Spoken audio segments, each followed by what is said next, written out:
a friend or enemy or a friend. Right now things are hectic, so who is serious or playing tricks? Firm meditation, don't stop in nothing foolish. Keep your heart clean and strong, let your God self be established, and strengthen your mind. We're living in serious times, it's such a mysterious time. We're living in serious times, strengthen your mind. We're living in serious times, it's such a mysterious time. We're living in serious times. Take this advice a mother once gave to her son. Give not all your strength to the lecherous woman, nor to the ways that can destroy a true king man. 'Cause Delilah's on the prowl and she's a deadly one. So strengthen your mind. We're living in serious times. It's such a mysterious time. We're living in serious times. Strengthen your mind. We're living in serious times. It's such a mysterious time. We're living in serious times. This is surely not the time to backslide. Don't let the wrong thoughts take you for a ride. Temptation pretty and a dazzle in your eyes. Your road in this world you have to realize. Cause it's a you the serpent who want brutalize. So strengthen up yourself, your youth and your wife. Bring forth good fruit, child, the future of your life. Bring forth good fruit, child, the future of your life. Oh, strengthen your mind. We're living in serious times. It's such a mysterious time. We're living in serious times. Strengthen your mind. We're living in serious times. It's such a mysterious time. We're living in serious times. Strengthen your mind. We're living in serious times. It's such a mysterious time. We're living in serious times. Serious times. We're living in serious times. It's such a mysterious time. We're living in serious times. This is surely not the time to backslide. Don't let the wrong thoughts take you for a ride. Temptation pretty and a dazzle in your eyes. Your road in this world you have to realize. As it's a you the serpent want brutalize. So strengthen up yourself, your youth and your wife. Bring forth good fruit, child, the future of life. Shalom family, shalom, shalom. Shalom, shalom. I hope everyone is doing well this evening or nighttime or morning, wherever you are. I hope that our family is doing okay. And I pray that everyone is in excellent health. Greetings in the name of our King, and welcome once again to the Hebrew Broadcasting Network, where we talk about things Hebraic to bring understanding and enlightenment to our people scattered among these nations. We have been speaking about Diaspora, and we want to continue tonight with regards to Diaspora. And this time we're going to cover some things from the Hispanic perspective, and hopefully that won't be the last. We have plenty of stuff to go through, and we'll do our best to cover as much as possible. So I hope everyone can hear me. If you can hear me, just type in shalom or yes or something.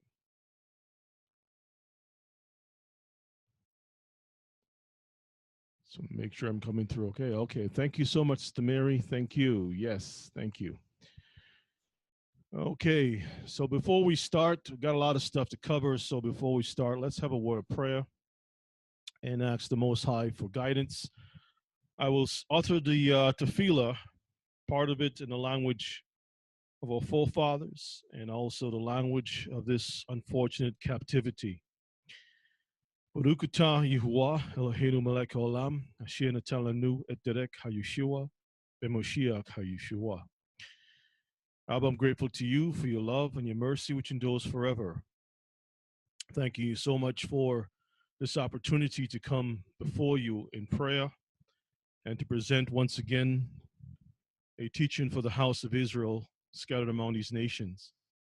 I pray, Abba, that you'll open our understanding, that you'll give us guidance, and that you'll bless each and every one of us, that we can truly be set apart, not only on the outside, but also inwardly.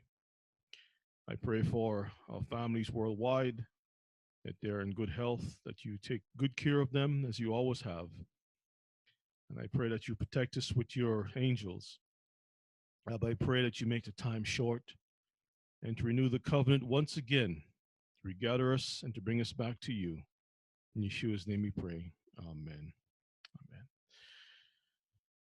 So once again, family, greetings and welcome. I pray that everyone is definitely in excellent health. So we're going to talk about diaspora. Last time we talked about it, we covered things from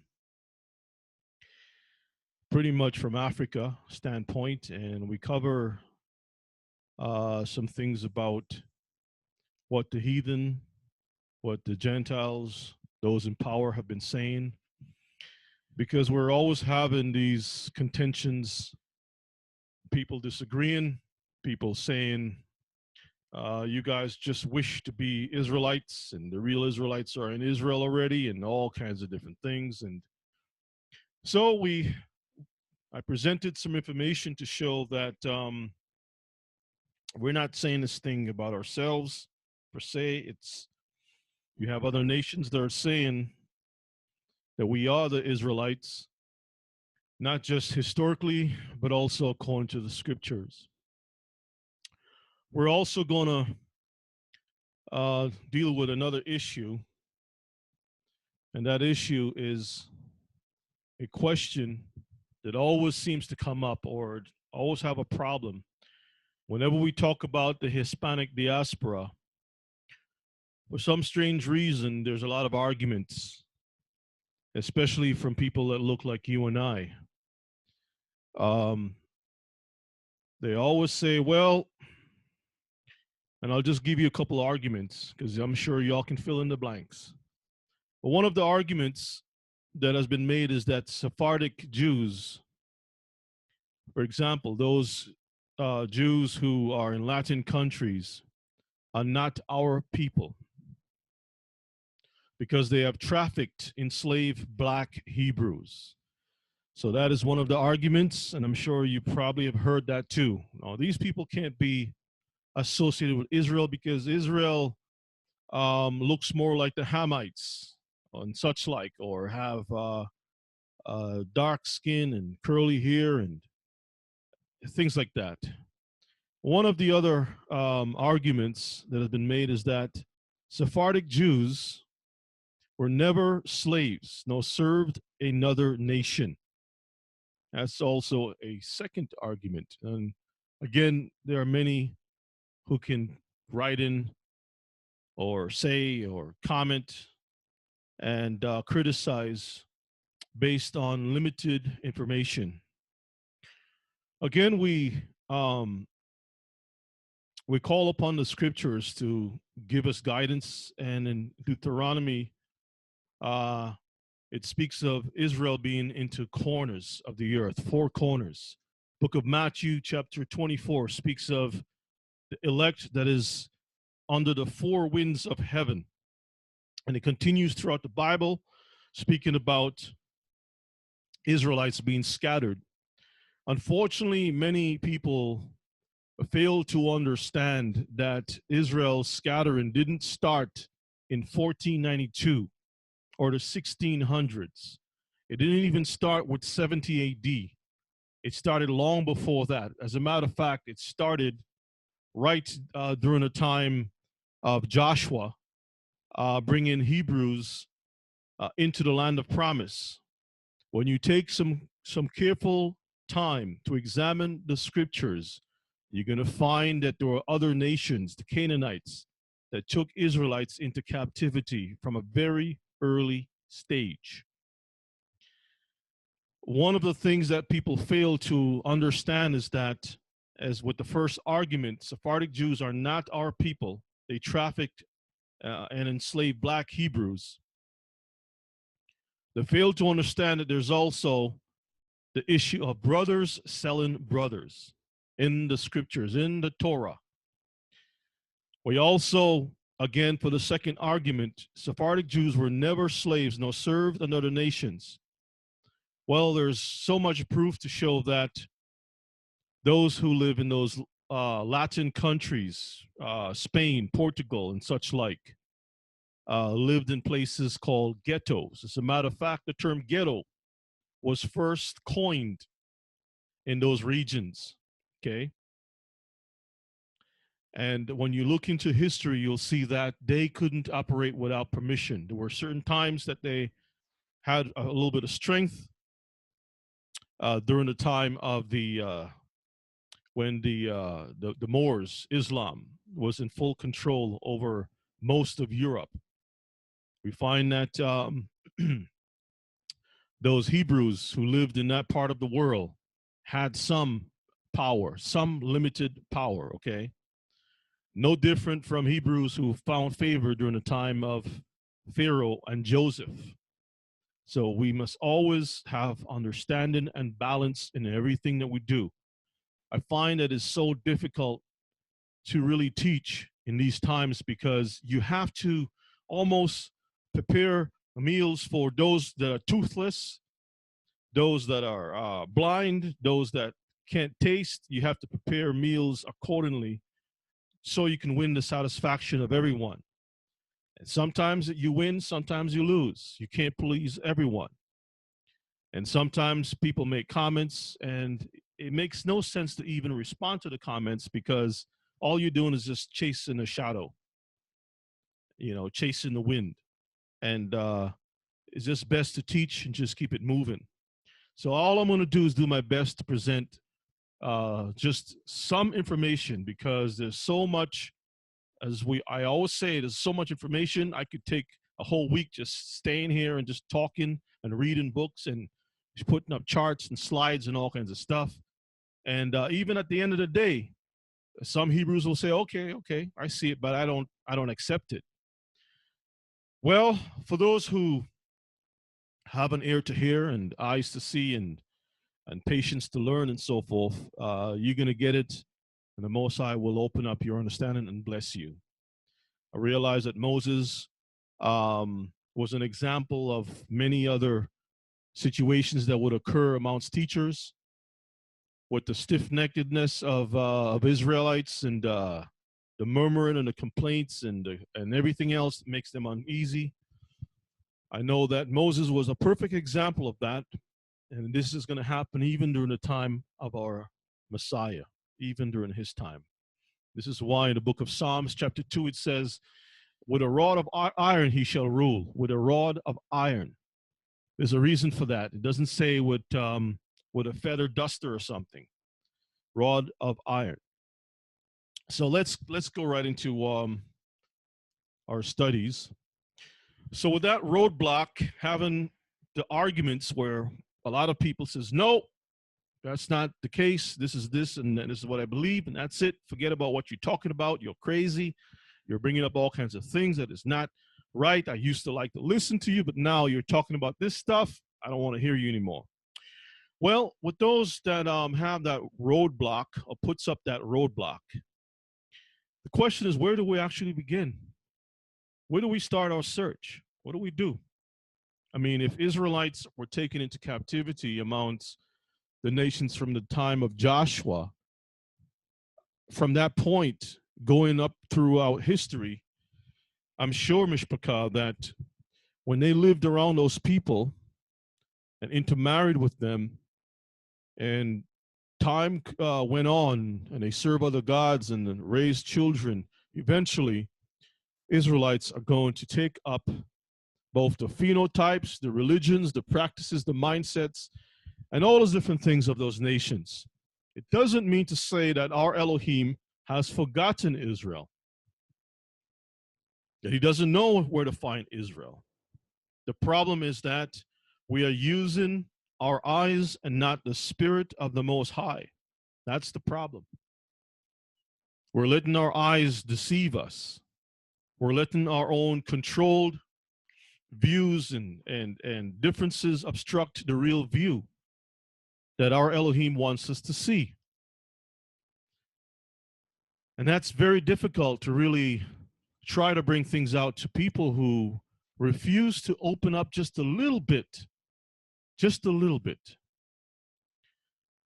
But we're going to take a look at Joseph for a moment. I'm going to take a prophetic look at the book of Genesis, chapter 37. I'm going to read from verses 25, and I'm sure that many of you all have read this before, and I've spoken on this, maybe bits and pieces, but I want to go over this just take another swipe at it, and see what we can glean. Hopefully, we can glean something. So we're going to use Joseph's enslavement as to build, so we can go into some of the historic content and see exactly how prophecy can be right before your eyes, but because of just certain things happening within your mind is preventing you from really seeing and understanding certain things. And for many of our people who have used Deuteronomy 28 specifically for a template of understanding, that's actually very good. Deuteronomy chapter 28, as bright a light as it is, sometimes we can still find darkness even when the light is very bright with certain Hebrews. Because even though let me put it this way, bright lights can also blind. Sometimes the light is so bright that it prevents you from really seeing what you need to see. So while Deuteronomy 28 is a great template, sometimes it is too bright. It blocks you from actually seeing anything. So hopefully we can be able to dim the lights so you can see just a little better, even the curses that's found in Deuteronomy 28. So let's look at, let's take a look. Let's see here. All right, so let's take a look at Genesis 37. We'll pick it up at verses 25. And what we're going to look at, let's do the mic check. Shalom. Okay, so what we're going to do first of all is look at Joseph's situation in terms of stages of representing the exile of Israel. Okay, we're going to look at Joseph's situation as a template of future captivities, okay? And hopefully, I'm going to try my best to make it as clear as possible. All right? So there's a first stage, which is number one. Joseph went into the hands of the Arabs, okay? So we're going to use the scriptures and as a map. And this map will help us to see what happened back in the 1400s, 1600s, and such like. You see the same pattern, okay? So let's start. Genesis 37 and verses 25. Let's go ahead and read. And they sat down to eat bread, and they lifted up their eyes and looked, and behold, a company of Ishmaelites came from Gilead, with the camels bearing spices and balm and myrrh, going to carry it down to Egypt. All right, so let's pause for a moment. Now, you can read before that. This is the event where Joseph's brothers got together. Okay, it was 10 of them that got together. Joseph is 11, and then Benjamin is 12. So the 10 brothers got together and decided that they wanted to get rid of Joseph. So they got together. When they sat down to eat the bread, they saw the Ishmaelites coming around, and I think by now many of us would know that the Ishmaelites are from the seed of Ishmael, who is the father of the Arab nations. Okay, the Arab nations. Now, I don't want to go into all the details about Ishmaelites and stuff like that, because yes, Esau, some of his seed married Ishmaelites. Okay, some Hebrews married Ishmaelites likewise. Okay, so and some of Esau's seed went to Europe. Okay, so we're not even dealing with all that. We just want to focus and stay in the room and stay focused to what I'm presenting here. So notice that the brothers saw a company of Ishmaelites and they were going to Egypt. And everyone should know by now, Egypt is also known as Mizraim. Mizraim is also the seed of Ham, which the world knows as the people of dark complexion. Okay, we call them Hamites. Today, the world is calling them Africans. Okay, so you have the Ishmaelites and you have the Africans or Hamites. Okay, keep that in mind. Let's read verse 26 now. And Judah said unto his brethren, what profit is it if we slay our brother and conceal his blood? Mm-hmm. Come and let us sell him to the Ishmaelites, and let not our hand be upon him, for he is our brother and our flesh, and his brethren were content. The first selling of our people didn't happen, wasn't by the hands of the Arabs. It wasn't by the hands of the Egyptians. It was by our own hands. When you sell someone, that person becomes property and become what? A slave. So Hebrews began selling a Hebrew to Arabs. That's the first thing you got to keep in mind. Let not our hand be upon him. So we didn't want to kill him. We just got rid of him. And he says, for he is our brother and our flesh. First point, Hebrews sold Hebrews. Let's start from the ground and work our way up, okay? Let's read verses 28. Then there passed by Midianites merchantmen, and they drew and lifted up Joseph out of the pit, and sold Joseph to the Ishmaelites for 20 pieces of silver, and they brought Joseph into Egypt. Midian was also one of the seed of Abraham. They were also considered to be mixed up with the Ishmaelites. You can call them the United Arab Emirates or United Arabs or the Arab nations. All right. So, and Midian came from Abraham's other wife, which is who? Keturah. Yeah. Okay. So the Midianites came, they lifted up Joseph out of the pit, and they sold Joseph to the Ishmaelites for what? 20 pieces of silver. Joseph was sold to the Ishmaelites, again, Arabs. Now, we're going to go to Exodus 21 and verses 2. And let us see what the Bible says. We're going to come back to Genesis, but I just want to interject. Because even when we went into Egypt the first time and we became slaves, we also became a nation in Egypt. In the book of Exodus chapter 20, it speaks about the Most High giving us the ketubah, the Torah, the instructions. And when he began speaking all these words, he didn't stop speaking all these words until chapter 24, the first part of that. You can say the end of 23. So some people will read Exodus 20 and they will stop at the last verse or verses 17 and say, oh, you see, that's the 10 Commandments. That's it. We're done. But the Most High never stopped speaking. The people of Israel couldn't bear all the sound effects, the lightning, the thunder, all that stuff. And they told Moses, we're going to move away, otherwise we're going to die. And you deal with the Most High, And then when you're done dealing with the Most High, you can talk to us. And Moses, of course, wrote the words down, what the Most High said, and gave it to them in a book.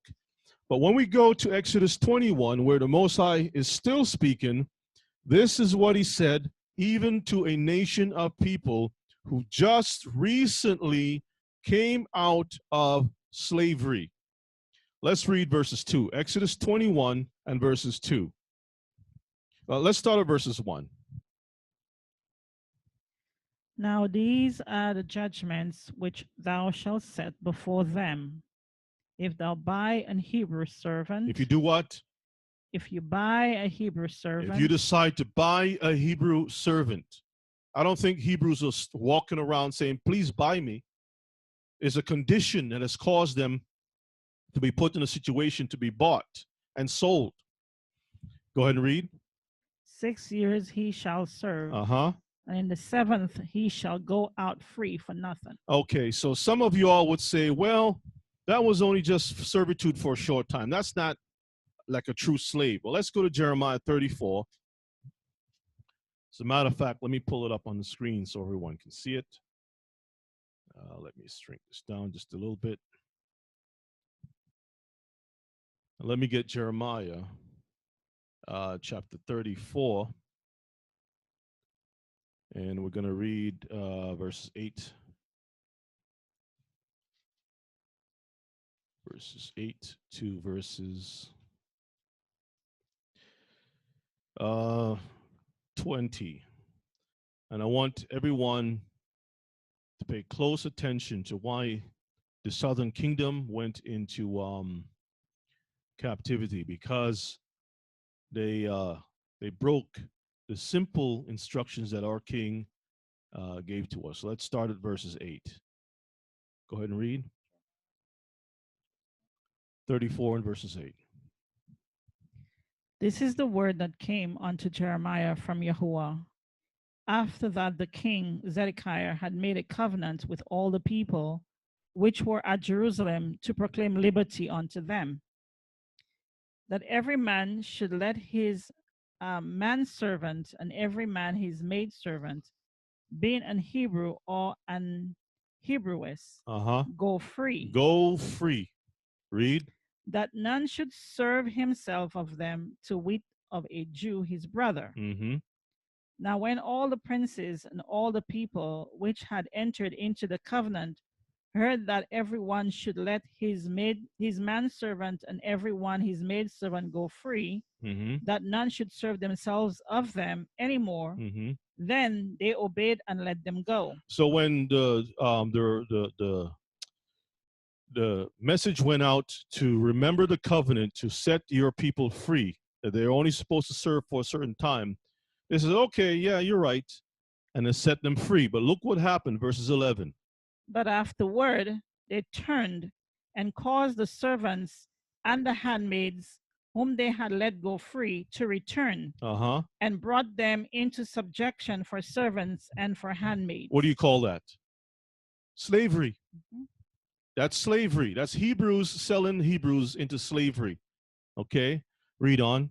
Therefore the word of Yahuwah came to Jeremiah from Yah, saying, Thus saith Yahuwah, the Elohim of Israel, I made a covenant with your fathers in the day that I brought them forth out of the land of Egypt, out of the house of bondmen, saying, at the end of 7 years. We just read that, didn't we?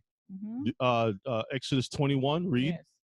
At the end of 7 years, let he go every man his brother and Hebrew, which have been sold unto thee, and when he have served thee 6 years, thou shalt let him go free from thee. But your fathers hearken not unto me, neither incline their ear. Read. And ye were now turned and had done right in my sight, in proclaiming liberty every man to his neighbor, and you had made a covenant before me in the house which is called by my name. So the Most High told Jeremiah to speak these words. It says, you did right. You did the right thing by letting Hebrews go. Okay, when the time was up. But verse 16, let's see what it says. But you turned and polluted my name. This is how the Most High's name is polluted, when we don't keep his commandments. Read. and caused every man his servant and every man his handmaid, whom he had set at liberty at their pleasure, to return, and brought them into subjection to be unto you for servants and for handmaids. Read. Therefore, thus saith Yahuwah, you have not hearkened unto me. You didn't listen to me. In proclaiming liberty, every one to his brother, and every man his neighbor. Behold, I proclaim a liberty for you, saith Yah, to the sword, to the pestilence. This is the kind of liberty we were going to get. Swords, pestilence, go ahead. And to the famine. And famine. And I will make you to be removed into all the kingdoms of the earth. Diaspora, dispersed. You see that? Let's continue on. And I will give the men that have transgressed my covenant, which have not performed the words of the covenant which they had made before me, when they cut the calf in twain and passed between the parts This is thereof. how a covenant is made. There's always a cutting, bloodshed and a cutting. And then you walk between the pieces and you say, whatever has been done to this animal, if I break this oath and this covenant, let it be done to me. Read on. The princes of Judah and the princes of Jerusalem, the eunuchs and the priests and all the people of the land, which pass between the parts of the calf, I will even give them into the hand of their enemies, and into the hand of them that seek their life. And their dead bodies shall be for meat unto the fowls of the heaven and to the beasts of the earth. All right, that's all we need. So this is just a little bit of proof to show that Hebrews did in fact sell other Hebrews.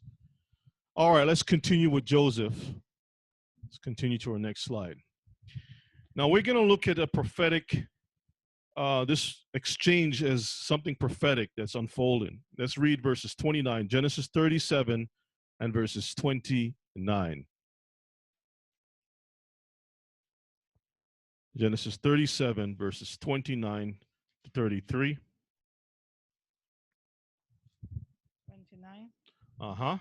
And Reuben returned unto the pit. And behold, Joseph was not in the pit, and he rent his clothes. And he returned unto his brethren and said, the child is not, and I, whither shall I go?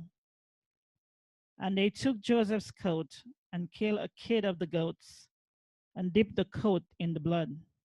Read. And they sent the coat of many colors, and they brought it to their father and said, this have we found. Know now whether it be thy son's coat or no. And he knew it and said, it is my son's coat. An evil beast have devoured him. Joseph is without doubt rent in pieces. So this is a prophetic event that has taken place here. What we're looking at, Mishpachah, is there's a transition between the goat and Joseph.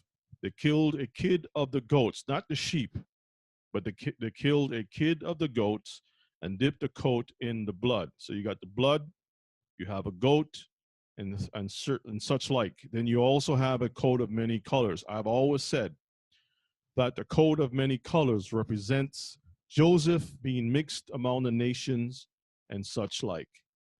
Hebrews who are going to be mixed so much that you're not going to be able to identify that that's your brethren. Isn't that what happened to Joseph when he was covered up with all that bling and makeup and all kinds of stuff? Did the brothers recognize him? No, they didn't. It so happened it was 10 brothers who sold him into captivity. And Joseph himself, through his sons Ephraim, Manasseh, but Ephraim was the head, Ephraim took up the identity of his father Joseph, bore that title as the house of Joseph, which we're going to look into shortly. In other words, Ephraim, Joseph, the reason why Joseph went into slavery, as he said himself, was to save his brethren. So Joseph was sacrificed to some degree to the salvation of the 10. In other words, Joseph represents the 10. The 10 was scattered into the nations. Okay? One had to give up the life for the salvation of the others. Notice it says, an evil beast had devoured him, rent his clothes into pieces.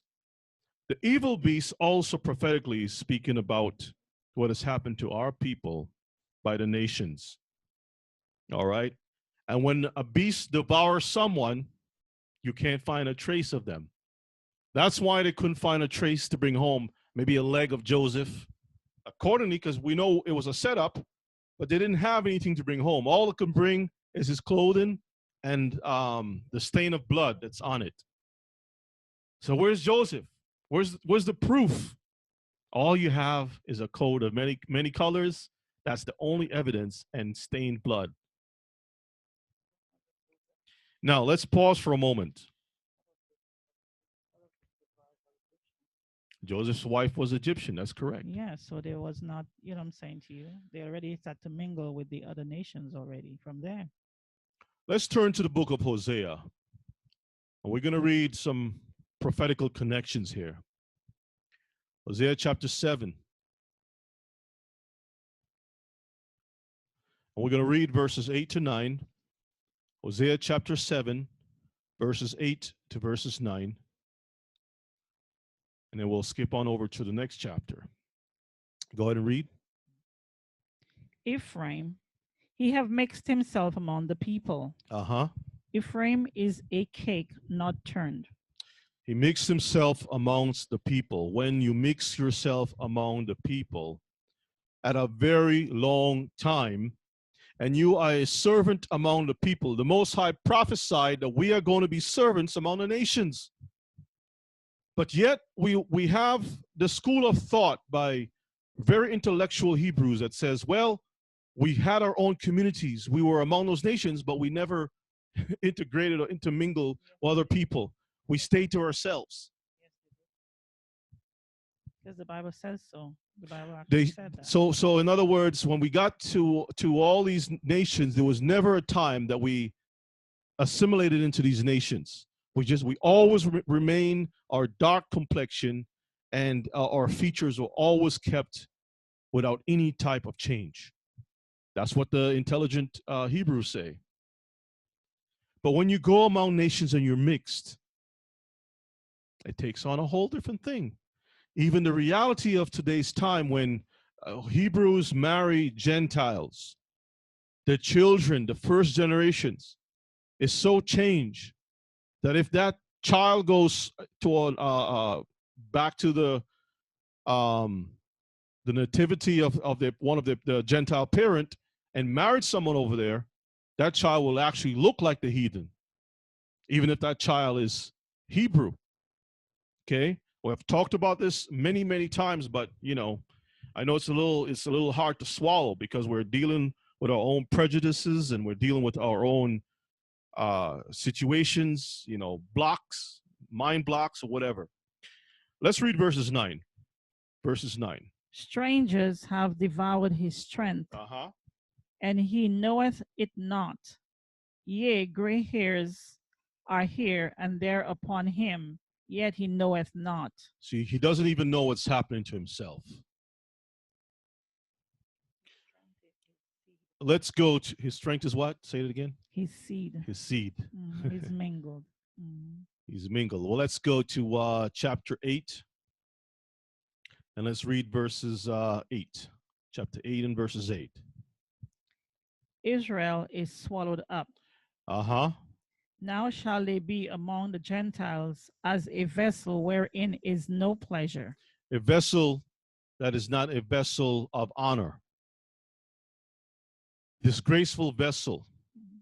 That's like the vessel that the Bible speaks about, I think is in Romans 9, of Esau being a vessel that was what? Dishonor. And Israel as being a vessel of honor. But when you're mixed among the nations, you have taken on the curses of those nations, the gods of those nations. Everything about you is like those nations. But the Most High has not forgotten where you are. He still knows where Israelites are scattered. Okay? Now, it says, Israel is swallowed up. Genesis 37 and 33. And evil beasts have devoured him. Let's go to chapter 9, verses 3. Chapter 9, verses 3. Chapter 9, verses 3. Go ahead and read. They shall not dwell in Yahuwah's land, but Ephraim shall return to Egypt, and they shall eat unclean things in Assyria. Well, when we look at the real historical events, we don't see Ephraim returning back to Israel and staying in Israel, not Israel, Egypt, and staying in Assyria either. Assyria is the country where the city of Nineveh is located. Okay, but the 10 tribes were there for a short time. You can read the book of Jonah, you can read the book of Tobit, and it talks about the 10 tribes of Israel. In particularly, Naphtali was in Nineveh, which we'll cover just a little bit of that too. But Ephraim did not return and stay in Egypt. It's talking about the whole world, okay? The whole world as being a place of servitude. Let's go to verses 17. Skip on to verses 17. My Elohim will cast them away because they did not hearken unto him. And they shall be wanderers among the nations. This is talking about Ephraim. So you can't attach it and say, well, it's just Egypt or it's Assyria. The Bible sums it up, verse 17. Most High will cast them away because they did not listen to him, and they shall be wanderers among the nations. Wanderers amongst the nations, plural. All right? Let's move ahead. Let's look at a prophetic look about this goat situation. We know of a ram was substituted for Isaac, because everyone knows about Abraham taking Isaac in Mount Moriah. And when he got there, the Most High says, okay, I know you love me. Take this ram over here in the place of your son. Now, notice that with Joseph, a kid of the goats, was used in the place of killing Joseph. Instead of killing, they said, we don't want to kill our brother. We're going to sell him. But they killed a goat instead. This is a substitution. This substitution is prophetic, Mishpachah. There are two Hebrew definitions for goat. The Strong's as, which is H5810, a she-goat, but masculine and plural, which also is used referring to a goat or kid and so forth. But the one that I really want to touch on is the second one, because there are many definitions, but this is the one that I really want to touch on, which is 8163, Sair. Sair means shaggy, as a he-goat, a fawn, a devil, a goat, hairy, kid, rough, satyr.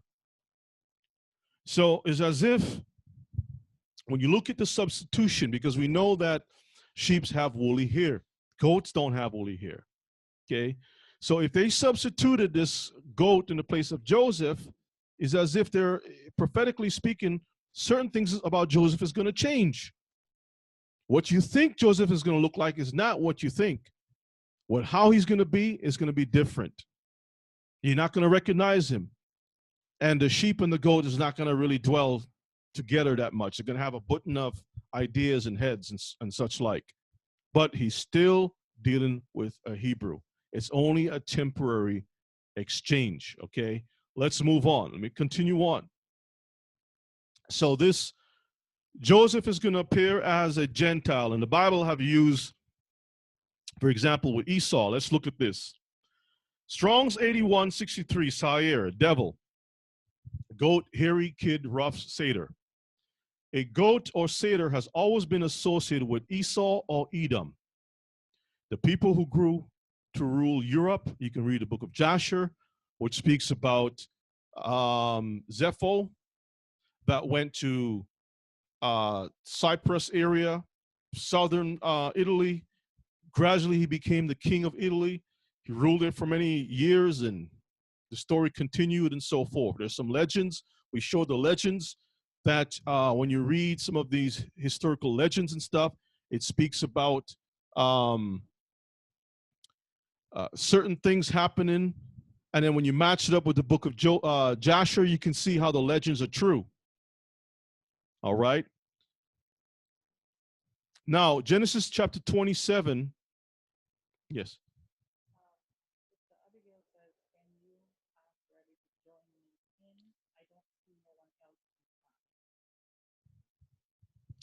Everyone is in the class. I'm not sure what she's talking about. Anyone with questions and stuff or comments, hold it for the last, okay? Just make a note. Let me go through this presentation because I got a lot of stuff to cover. All right, so just hold on everything. And let Sister Abigail know that she probably is in the wrong room or something. Okay. All right, Genesis 27 and verses 11. This is what it says. And Yaakov said to Rebekah, his mother, behold, Esau, my brother, is a hairy man. Notice the word hairy, and the Hebrew word that is used here is the same word for satyr or goat or devil. 8163. Esau, my brother, is a devil, a goat, or he's hairy man, and I'm a smooth man. Okay, so we have this small definition or the small description or prophetical insight about the word goat. So now let's continue on. The book of Leviticus, chapter 16, verses 8. Let's read that real quick. And let us look at a little bit more connections with this goat situation. In the book of Leviticus, chapter 16, it speaks of Azazel, or the Day of Atonement, Yom Kippur, and two goats being brought to the forefront. One goat is kept back close and sacrificed, and the other one is taken into a far country or into the wilderness. Let's read verses 8. I'm going to skip on down to verses 21. And Aaron shall cast lots upon the two goats. That's the high priest. One lot for Yahuwah, and the other lot for the scapegoat. One lot, which prophetically speaking, we can say is symbolic of Judah because it stayed close to home. There are many different layers of study that I can bring on this, but I'm going to give you another addition to that layer, okay? One side, the one lot that is for the Most High, that is basically the tribe of Judah. The other lot for the scapegoat, that's the one that's taken to the wilderness. That also represents Ephraim or Joseph, okay? Let's skip on down, verses 21.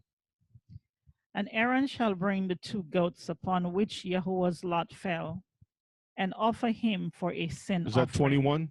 Oh, I'm sorry. 21. And Aaron shall lay both his hands upon the head of the live goat, and confess over him all the iniquities of the children of Israel, and all their transgressions in all their sins, putting them upon the head of the goat. Let's pause for a moment. So whatever is happening to Israel, that thing now is transferred over to the goat, so that the goat becomes Israel. Right? Israel is wicked like goats, but the Most High is not going to destroy Israel. So he substituted something in the place of Israel, which is a goat, and put the behavior, the crimes, the attitudes, the mindset on the goat.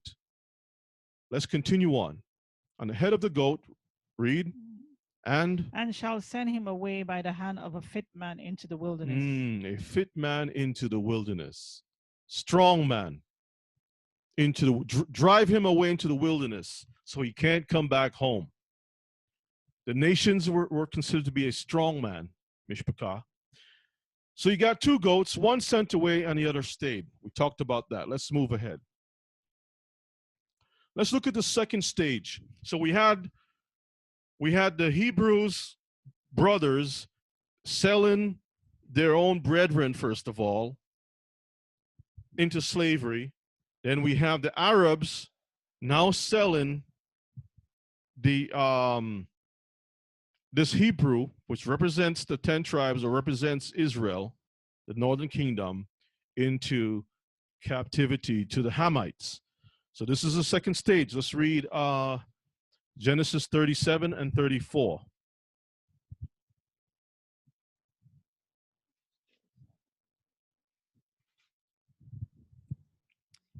And Jacob Okay, 1 second. It says that the screen is not showing up. Give me 1 second. I don't know. Sometimes I think these people, the programs and stuff, you upgrade your you update your computer and all of a sudden everything goes awry. All right, can everyone see it now? Can it be seen? Me a yes, no? Okay, good. All right, great. Okay, so let's continue. Genesis chapter 37, verses 33. Read 34, sorry. And Jacob rent his clothes and put sackcloth upon his loins, and mourned for his son many days. And all his sons and all his daughters rose up to comfort him. But he refused to be comforted, and he said, For I will go down into the grave unto my son mourning. Thus his father wept for him. And the Midianites sold him into Egypt unto Potiphar, an officer of Pharaoh's and captain of the guard. Okay, so now we're seeing that Joseph is now in the hands of the Hamites. Okay, now remember I said there were 2 goats. When we look at the diaspora, because let's put the 10 tribes to the side for a moment, and let's talk about the destruction of Jerusalem. The Bible says in Hosea that when I punish the first woman to set an example, the second woman, which represents the southern kingdom, the first one was the 10 tribes or the northern kingdom. The second woman was the southern kingdom. It says, when I punished the first kingdom, the 10 tribes, I was trying to set an example so that the southern kingdom of Judah will not try to go after and do the same type of whoredom as the northern kingdom. But instead, she went and did worse. Okay, so in other words, now Judah has become like a goat. So when you see the destruction of Jerusalem, you find that many Hebrews went into Arab countries and south into Africa. Okay, when they stayed there for a while, certain things happened, which we'll cover again. But I'm just going to say it real quick. We find that we went into the hands of the Arabs, we became slaves. We ended up in the hands of, from there to the Hamites, who became slaves. And then from there, we were given over to the Gentiles. Notice the pattern, the same structure, okay? The way everything happened, the sequence of events. All right. So we find with Joseph, number one, his identity or his coat was removed. I'm looking at the far right. His identity or his coat was removed. So you don't know who he is. You don't recognize him. He was sold by brothers to Arabs. Sold by the Arabs to Hamites. The red goat's blood that covered him, which is now he's covered with this red blood, he becomes as if he's like Edom. Lost his identity and given up for dead. So now in the mind of his other brethren, no one knows what has happened to him. As far as they're concerned, he's dead. right? Because the intention that they had in their heart was to kill him, but they couldn't carry it out. And in the mind of Jacob, Joseph is dead. Then later on, when the famine took place, there was a struggle to reconnect again. There was that struggle to reconnect again. As a matter of fact, we find that Joseph, to teach them a lesson, took Simeon, is that correct? And put him where? Into prison. Isn't that a brother also enslaving another brother, even if it's temporary? Keep that in mind, Mishpachah. Because while Joseph had the power, while he had the power of rulership, he had the opportunity to now put the others that do not recognize him into captivity. He put all of them in prison, right? He let the others go and he kept one. That's correct. So then after all of these back and forth stuff, then there was a revelation. Joseph revealed himself. I am your brother. And whatever happened, I forgive you. That's the past. But this is the hand of the Most High that allowed these things to happen for a reason. And after all these things happened, there was a restoration. Now that's the chain of events. Where you see the blue, it's happening from 1 to 7. So now let's look over at the red side. We find the identity of the coat was removed. That's when our people were what? In this captivity, lost identity. We were sold by the Arabs. Is that correct? Historically speaking, they were the ones who started to enslave us.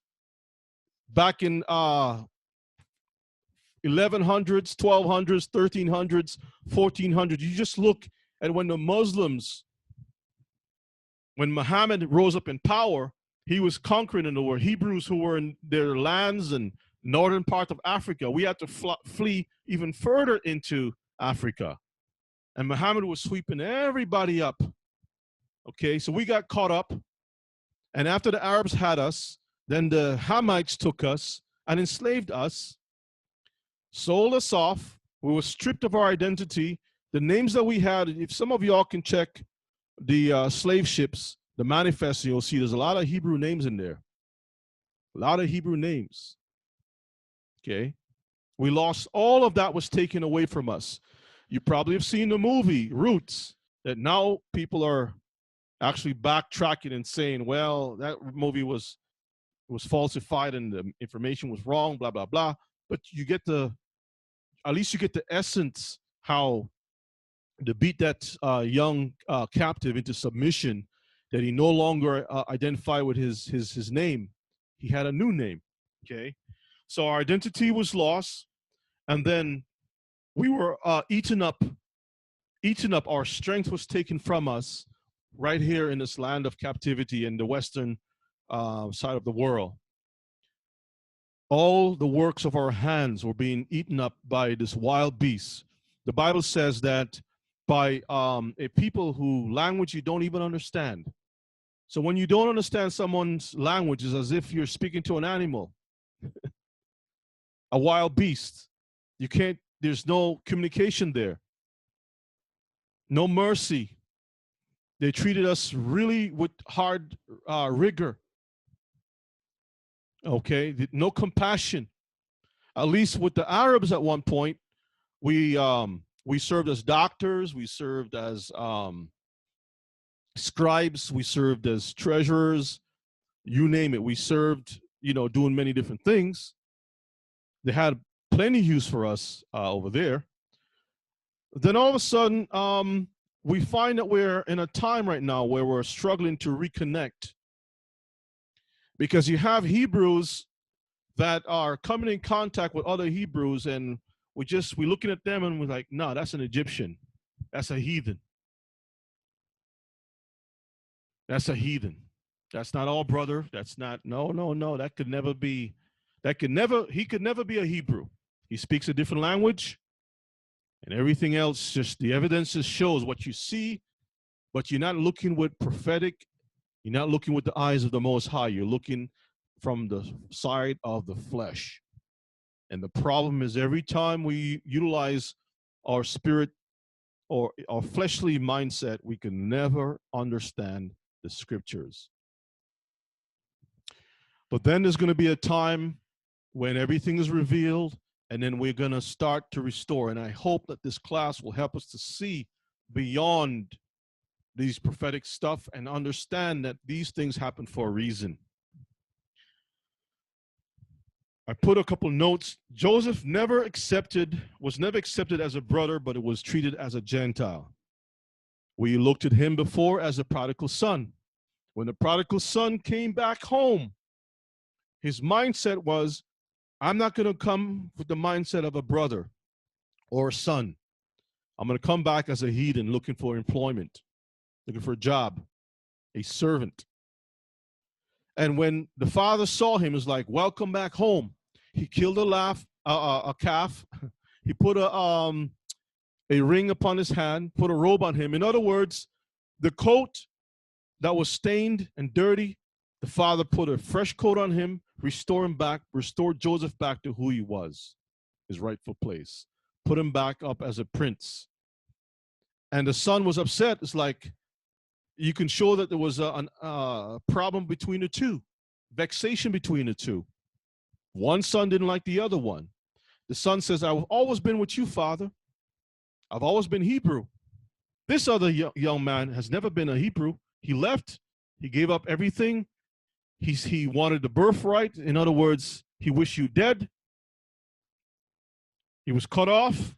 Now he's back and you give him a calf. You treat him like a king. Second point, Joseph the Gentile got power to enslave his brothers. I talked about that.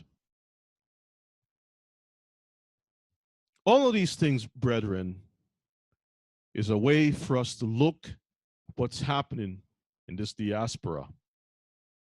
Joseph was not in the land of promise. He had a little bit of power, but he was still where? In Egypt, in bondage, in captivity. The brethren who left because of a famine was also placed in a situation, and we out of that captivity, we grew as a nation. But we recognized each other while we were all together in the captivity. It wasn't part of the tribe leaving Egypt and going off and doing their own thing. Everyone was in the same boat together. And that's where we are today. And this is where we're going to get to know and see each other and recognize it's nothing to do with the absolute point of it's all about skin color. Because if you take that route, Mishpachah, you will never see the true understanding of what this is all about. Okay? Joseph was also regarded as a leper, according to the Hebraic mindset by our sages. The leper who has now returned, who's now clean again. The outcast is now returned. Let's continue on. So this is a strange prophecy. You have Ephraim, which is the 10 tribes / Israel, went into Assyria, which is also known as Nineveh. Let's go to Hosea chapter 11. Let's read verses 1 to 5. Hosea chapter 11. I'm going to read verses 1 to 5. Just to show you, we're transitioning to introduce Spain. Okay, Hispaniola. So we can get a better understanding of how Israelites ended up in that neck of the woods. Okay. And we're going to look at it from Judah's perspective and other perspectives, okay? Now, let's take a look. Hosea 11 and verses 1. Let's read. It's prophecy. When Israel was a child, then I loved him and called my son out of Egypt. He called my son out of Egypt, read. And they called them, so they went from them. They sacrificed unto Baalim and burnt incense to graven images. I taught Ephraim also to go, taking them by their arms, but they knew not that I healed them. Mm-hmm. I drew them with cords of a man, with bonds of love, and I was to them as they that take off the yoke on their jaws, Mm-hmm. and I laid meat unto them. You know, when you had back in slavery days, they had this yoke, this iron thing that stopped the slaves from eating. And if you want to eat, you have to work. And then when the time has come to feed you, then they take that iron thing off of your mouth. Okay? So when we're in bondage, that means we were restricted. We couldn't have the liberty to do as we pleased. And the Most High took us from captivity and made us a people. But right now he's focusing upon Ephraim. So let's read on. He shall not return into the land of Egypt, but the Assyrian shall be his king. Notice it says the Assyrian shall be his king. This is prophecy because it's going to connect to Jonah. Read. Because they refused to return. That's all we need. So now let's go to Jonah 3, 4 to verses 6. So these Hebrews in the northern kingdom, also known as Ephraim, did not want to return and repent. Okay. Let's go and read verses 4 to verses 6. Jonah 3. Yep. 4 to 6. That's correct. And Jonah began to enter into the city a day's journey. Mm-hmm. And he cried and said, Yet 40 days, and Nineveh shall be overthrown. Mm-hmm.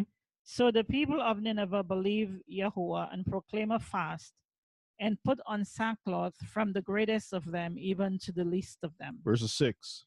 For the word came unto the king of Nineveh, and he arose from his throne, and he laid his robe from him, and covered him with sackcloth, and sat in ashes. Notice it says the king of Nineveh arose, and he also covered himself with sackcloth and ashes. But remember when Jonah, let me go there real quick. When Jonah was sent to go to Nineveh, Jonah decided to go somewhere else. But you remember that it mentions about Tarshish. Okay, let's get that. Chapter 1, right? Let's go there real quick. Verses 3, Jonah 1 and 3. But Jonah rose up to flee unto Tarshish from the presence of Yah, and went down to Joppa, and he found a ship going to Tarshish. Mm-hmm. So he paid the fare thereof, and went down into it, to go with them unto Tarshish from the presence of Yahuwah. Now, it's interesting that Jonah wanted to go to Tarshish, but before we even go further, we're going to go to the book of Tobit. And just to briefly make a connection, because in the book of Hosea, it speaks about the Assyrian king. As a matter of fact, let me go back real quick. Let's go back. Hosea 11 and verses 5. It says, But he shall not return into the land of Egypt, but the Assyrian shall be his king. The Assyrian shall be his king. We read that Jonah was told to go to Nineveh, but when he got there, the king of Nineveh heard the news, and everyone was thinking from churchianity that, well, you know, the message of the Most High, we can see how the heathen repented, but they don't give you the proper understanding to know why did Jonah refuse to go to Nineveh and who exactly repented there. Yes, the Assyrian king had repented, but the reason is because certain people were given into his hands. Same way how Nebuchadnezzar had repented, because there were certain people who were given into his hands also. Pharaoh had control over the Hebrews, but he didn't repent. Certain things happened. They were destroyed. All of them were destroyed. Okay? But let's go to, like I said, Tobit. Let me get it up on the screen. Tobit, we're going to read chapter 1. We've read this before, but we want to make sure that we all connect, okay? So now let's read verses 1. Start from there.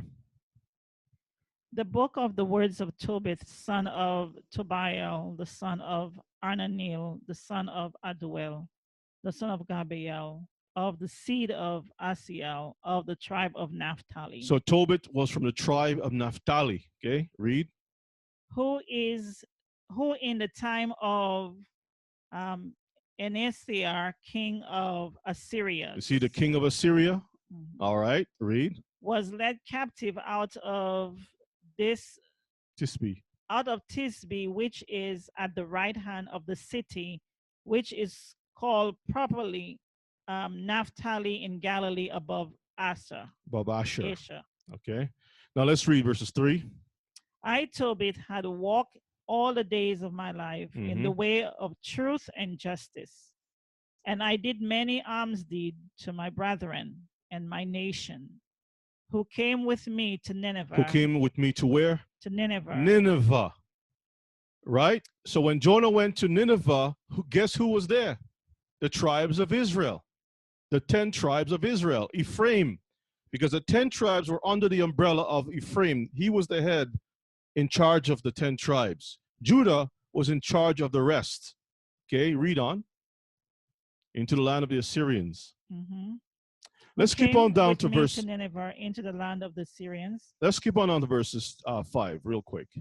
Now all the tribes which together revolted, and the house of my father Naphtali sacrificed unto the heifer Baal. Remember we read that in Hosea? Okay, let's continue on. But I alone went often to Jerusalem at the feast, as it was ordained unto all the people of Israel by an everlasting decree, having the first fruits and 10th of increase, which that with that which was first shown. All right, let's skip that. Let's go verses 10. Let's read verses 10. And when we were carried away captive to Nineveh, all my brethren and those that were of my kindred did eat of the bread of the Gentiles. Did eat of the bread of the Gentiles. This is what happened to Ephraim. They'll eat the defiled bread among the nations. Okay? So let us leave that. I want to show you all the prophecy that Jonah was actually there. If you all don't believe me, let's see what the Bible says. Okay, let's show that this is a Hebrew book from the beginning to end. We're going to go to Tobit 14. Tobit 14. We're going to come back to Tarshish. All right. Tobit 14, and we'll pick it up at verses 4. So the old man was about to die, and he was giving some advice to his son. He says, listen, I'm old. I'm getting ready to die. Verses 4. Go into Media, my son. So now he's telling his son to flee to Media. For I surely believe those things which Jonah the prophet spake of Nineveh. So they were there. When Jonah came, the message came to the tribes of Israel that were in Nineveh. Now the question is, why did Jonah flee in the opposite direction? Why was he going to Tarshish? Let me tell you the reason why. Because again, there was vexation between the two houses of Israel. The southern kingdom didn't care for the northern kingdom. They hated each other. They fought against each other. So Jonah had a dislike for the 10 tribes. In other words, he was saying they deserve whatever they got coming to them, whatever they were going through, they deserve that. Let them suffer the consequences for Baal worship. So we, the righteous ones, who's like the brother of the prodigal son, I never did anything wrong. We were always good, lovely. We did exactly what you said. You know, they kind of behave arrogant. So Jonah wanted to take a ship to go to Tarshish. Tarshish had a Hebrew community over there, especially during the time of Solomon, when Solomon had ships traveling all over the place. bringing apes and peacocks and all kinds of stuff. Okay? So let's read. Read verses 4 again. Go into Media, my son, for I surely believe those things which Jonah the prophet spake of Nineveh, that it shall be overthrown, and that for a time peace shall rather be in Media, and that our brethren shall lie scattered in the earth from that good land. From that good land, not in that good land. Read. And Jerusalem shall be desolate, and the house of Yah in it shall be burnt, and shall be desolate for a time. Read on. And that again Yah will have mercy on them, and bring them again into the land, where they shall build a temple, but not like to the first, until the time of that age be fulfilled. Till the time of the Gentiles is over. Read. Yes. And afterward they shall return from all the places of their captivity. They're going to return from every place of their captivity. Read. And build up Jerusalem gloriously. And the house of Elohim shall be built in it forever with a glorious building, as the prophet have spoken thereof. Has this happened yet? No. So even when the southern kingdom, Judah, returned from Persia with Ezra and Nehemiah, and they rebuild the temple, that's destroyed already, right? Yes. That's gone. Yeah. So the old man was prophesying about future,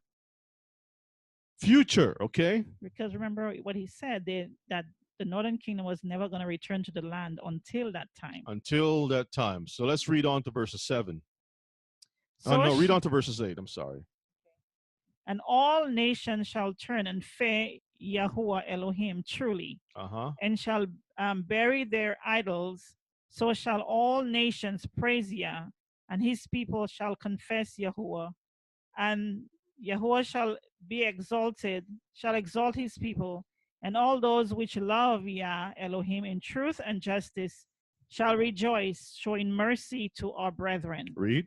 And now, my son, depart out of Nineveh, because that those things which the prophet Jonah spake shall surely come to pass. All right, that's all we need from that. So we can see the bridge that has been broken in churchianity, making us believe Jonah went to heathen. Jonah went to the head heathen who was in charge over the Hebrews, so that the message can go that they need to repent. All right, there's much more to that, but I don't want to stay long on that. So this is the reason why Jonah refused and went to Tarshish. Now, when you look up the word Tarshish, they put up a couple things. It says the site unknown, but perhaps in Cyprus or what? Spain. Cyprus or Spain. So let's dig a little bit deeper. Let's go to Obadiah chapter 20. Not chapter 20, verses 20. There's only one chapter. Obadiah, verses 20. Book of Obadiah, verses 20.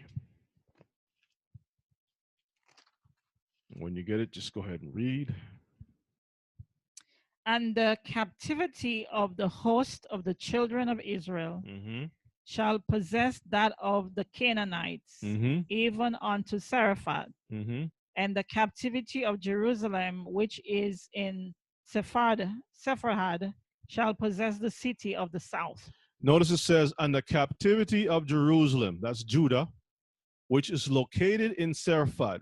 So Jonah wasn't going to an outpost of the 10 tribes in Spain.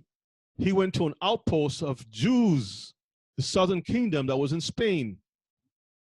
Because it's saying those of the captivity, those that are enslaved in that part of the world, diaspora, they're going to possess the cities of the south. That's Judah's territory. Okay. Now, according to the Targum of Yonatan, the Targum is an Aramaic version of the Torah, which gives us some other views or insights into prophetic and symbolic aspects of the Torah.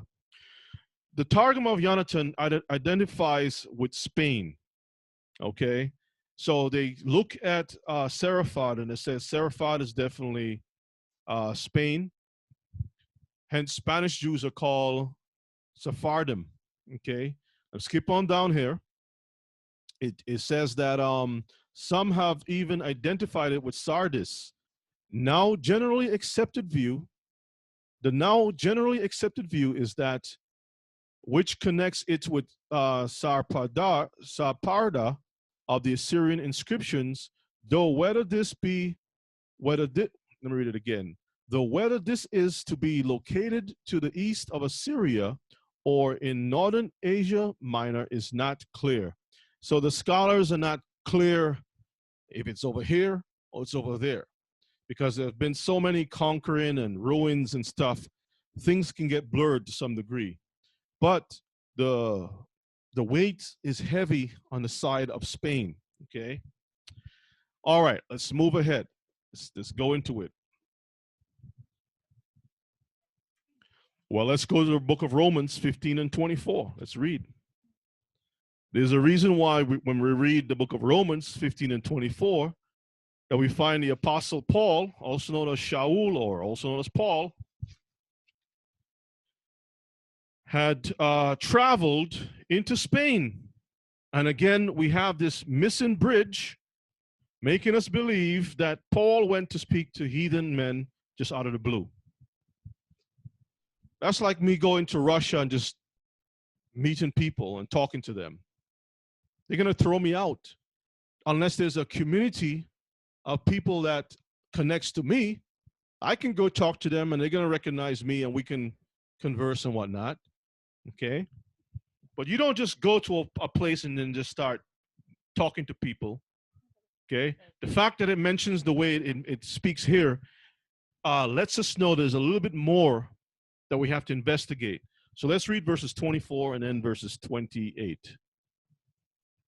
Whensoever I take my journey into Spain, I will come to you. I will come to you. For I trust to see you in my journey, and to be brought on my way thitherward by you, if first I be somewhat filled with your company. Now, when I read the book of Acts, I don't see anywhere where any Hebrews went to Spain and set up a church. We don't see that. All we have is a letter, which is marked as the first book by Paul to the Romans.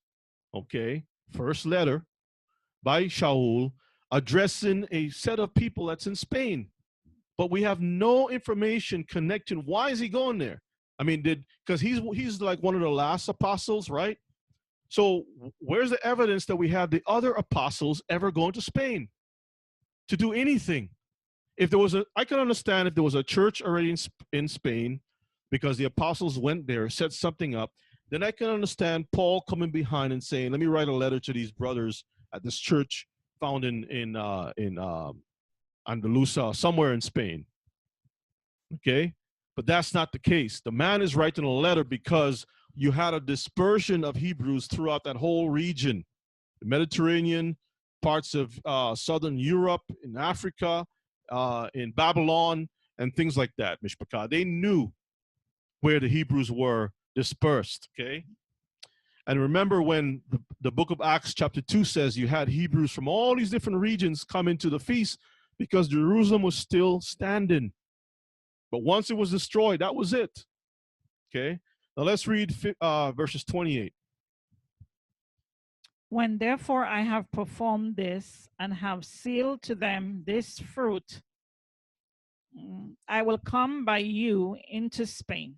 So once again, we have Paul speaking about traveling to Spain.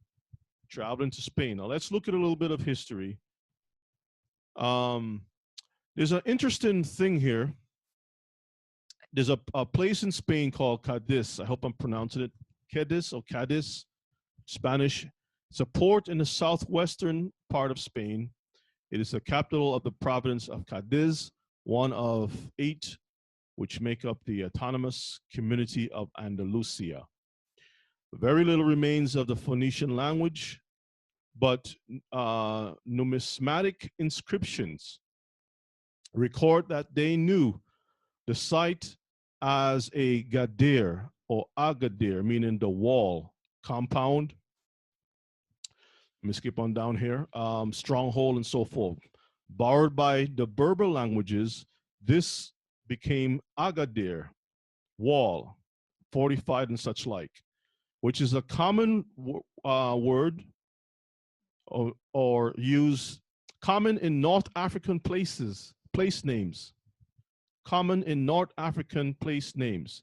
It so happened that there's an Israeli town called Gedera, which shares a similar etymology. Let's read 1 Chronicles 4 and 23 real quick. So you have this town in southwestern Spain that has a unique word that has gone through a little slight change that is connected somehow to Israel. So let's go to 1 Chronicles. Let's see what it says. Take a peek. 1 Chronicles 4 and 23. So I'm just going to put some bits and pieces out, Mishpaka, because there's just so much stuff to talk about and histories of certain things happening, and it'll just make you tired. 4 and 23. Okay. Is that the right one? 23.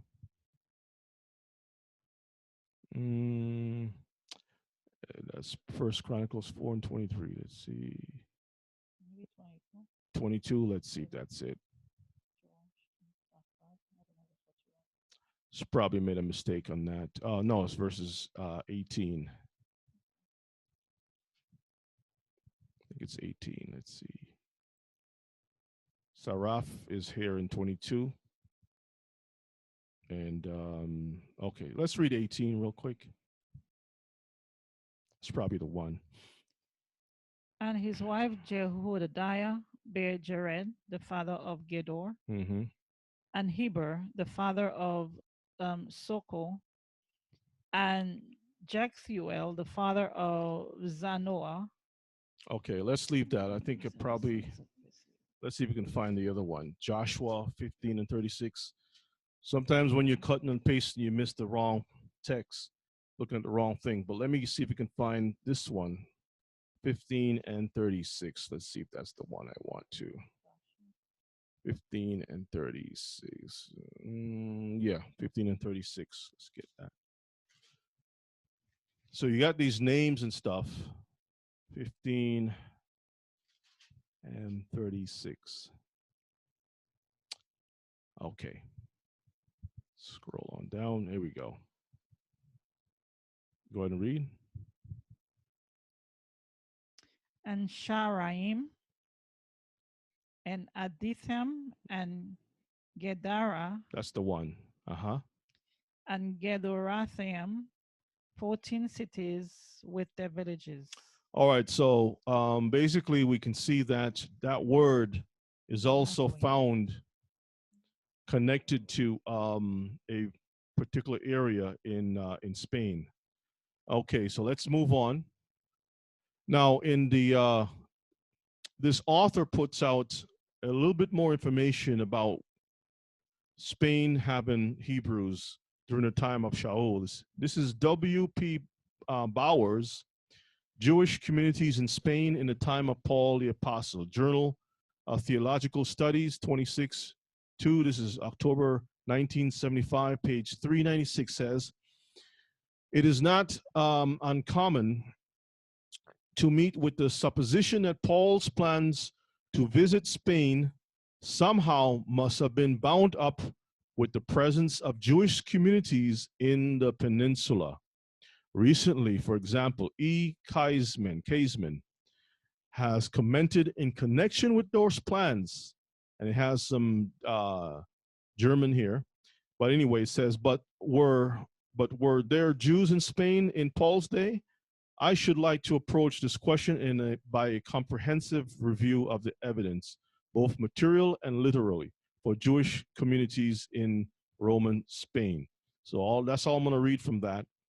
And so you have a glimpse to know that during that time of Shaul, the scholars knew that there were Hebrews who lived in that neck of the woods. And that's the reason why we find Paul just making mention of traveling to that area. All right, so now we're going to take a quick look at some books and passages from different books, excerpts from books, to kind of highlight a few things here. And I'm not going to make too much of it because there's a whole lot of juggling that you got to do when it comes to these authors of books and stuff. But let's take a look, just a glimpse at some of these books. Now, before we go into the books, one of the arguments is about complexion of the Hebrews. Now, I've already said many times over, Israelites primarily during the time of the ancient ones, our forefathers, were people of color. When they went into captivity by the different nations, they progressively acquired the phenotypes of those people, those nations, the looks, the hair, different speeches, mind, a way of thinking amongst the Greeks, throughout Asia, throughout different places, even in Africa itself. Okay, you want to say something real quick? I was say, what about our people? When you read the book of the Torah, it talks about those who had form of leprosy, where all the skin turned all white and they were clean. And we had a lot of them that was like albino people among That's our right. people too. Mm-hmm. So afterwards, when you mingle and stuff, you're not gonna get just jet black all the time. You have a variety, a variation of the colors. Of colors, that is correct. So you just have some that is stuck on the beginning, not seeing the progression over time, what has happened to our people. And I know it's getting stale to be repeating this over and over, but we have to, because sometimes that's the way it is. Anyway, so what was the complexion of those Jews in Spain?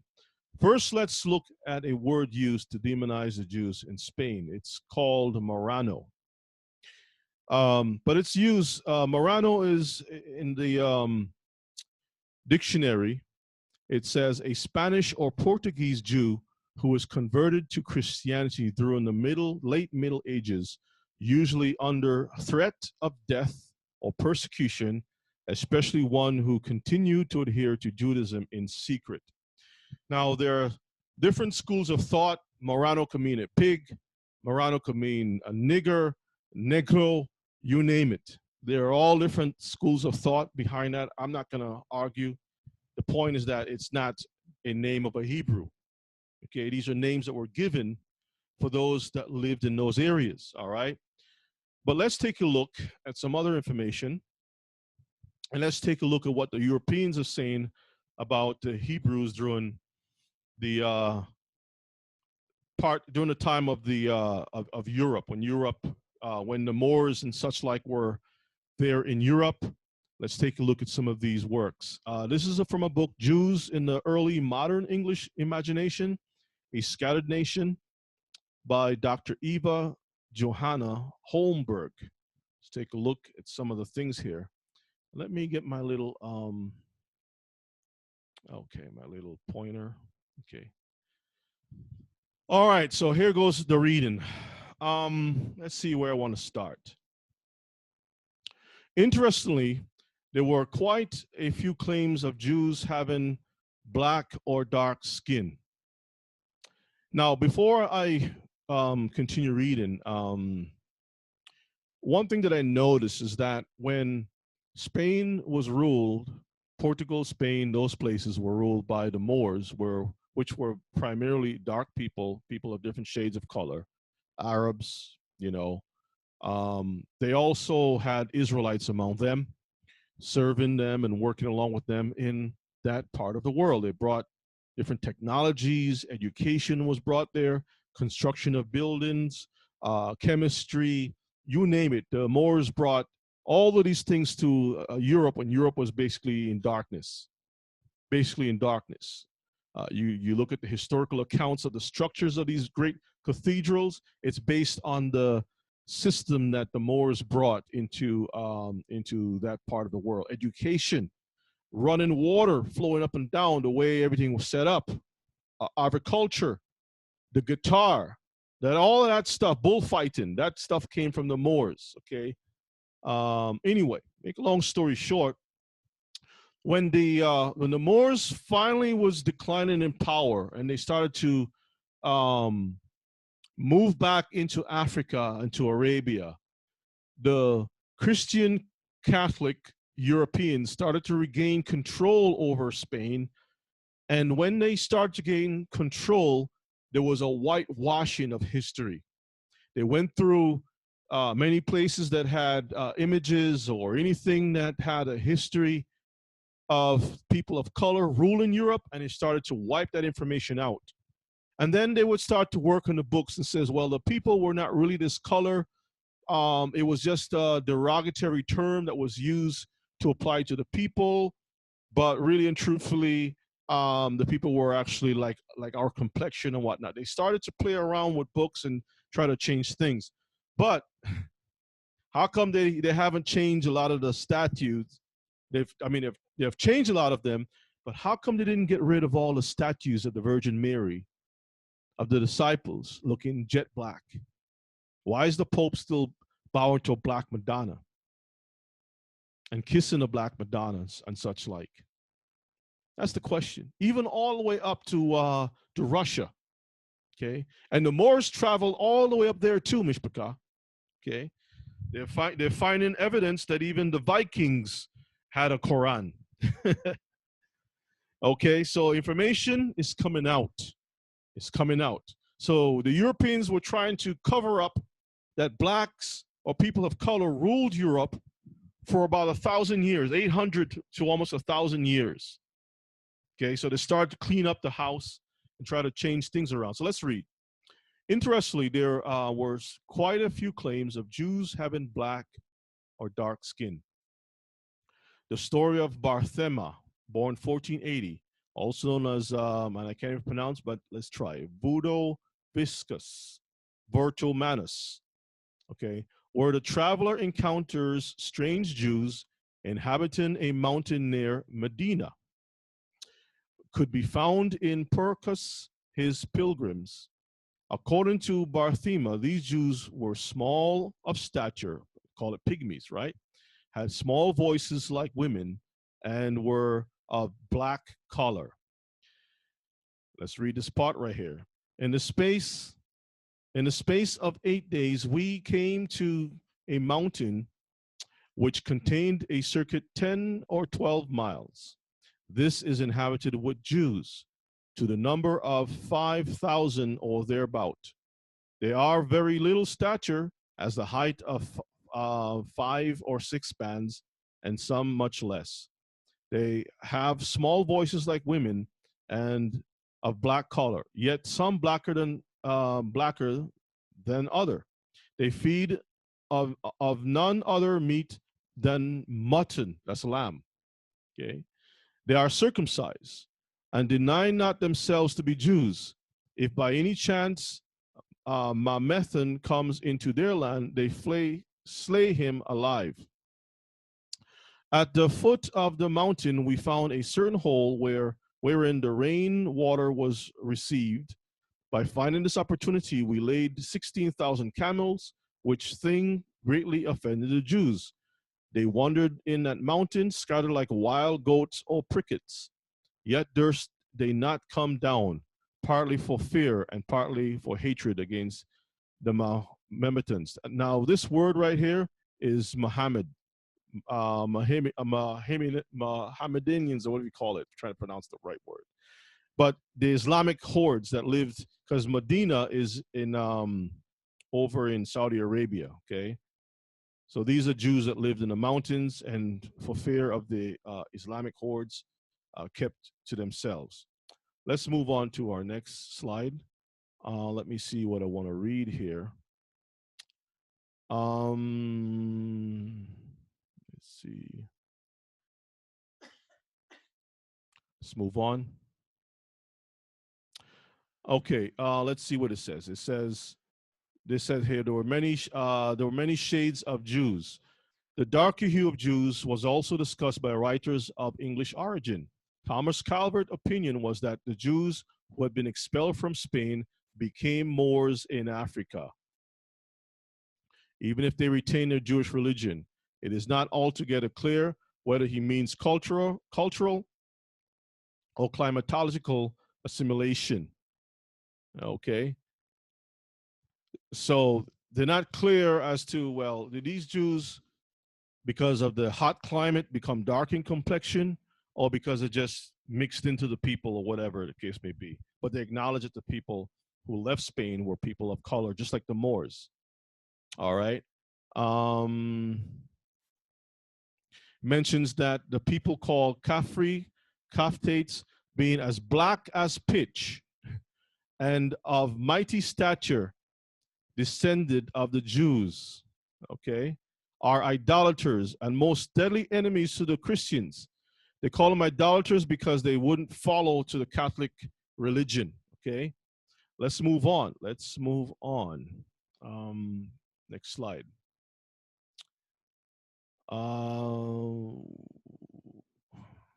See if you can read. Okay. It mentioned Iberians and other Mediterranean people were darker than Northerners, and the English thought of themselves as belonging to the latter group. As discussed by James Shapiro, both Sir Williams Brereton in 1635 and the Scot Robert Kirk in 1690 present Jewish men as black, right here. You see that? Brereton connects this blackness with insatiable lust for women. Does this sound familiar?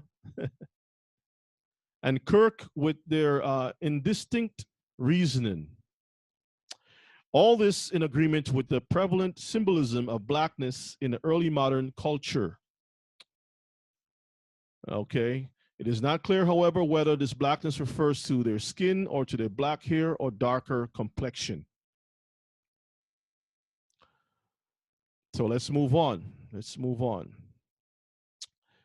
The English Sir Williams Brereton visited one Sephardic synagogue in Amsterdam in 1635 and wrote that the Jewish men were mostly what color? Black, and insatiably given unto women. In 1643, Isaac de la Pierre contended that once the Jews converted to Christianity, they will no longer have this dark complexion. They will change faces, and the whiteness of their complexion will have the same brightness as, and doesn't say any more there. An Englishman, John Greenhall, visited a Jews' synagogue in London and wrote a friend about it in 1662, describing the chief ruler, as the rabbi, probably the president or the Parnism, that is the head president, as a very rich merchant, a big, black, fierce, and stern man. Y'all see that? These are all excerpts from these books. At the latter end, Greenhall radiated with ethnographic precision that the 100 or so Jews he saw at the synagogue are all generally black, so that they may be distinguished from Spaniards or native Greeks. For the Jews here had a deeper tincture of more perfect raven black. Here's another note saying that they were all very black men, indistinct in their reasoning as gypsies. And also the term gypsy, some have said it means out of Egypt, people out of Egypt, and these gypsies, I wonder about them too. Now, some say, well, they're actually from India, but these people have been in ghettos all over the world. They have a certain kind of language. They're demonized as dealing with witchcraft and all kinds of strange stuff. But when you look at gypsies, you type of gypsies in Europe, they have a darker skin complexion than the other peoples. And you can see that. It's very, very clear. Okay. Let's see what else can read from this. Let's move on. Let's go to another slide. So the Jews, let me close this down, make this bigger. The Jews and Blacks in Early Modern World by Jonathan Scorse.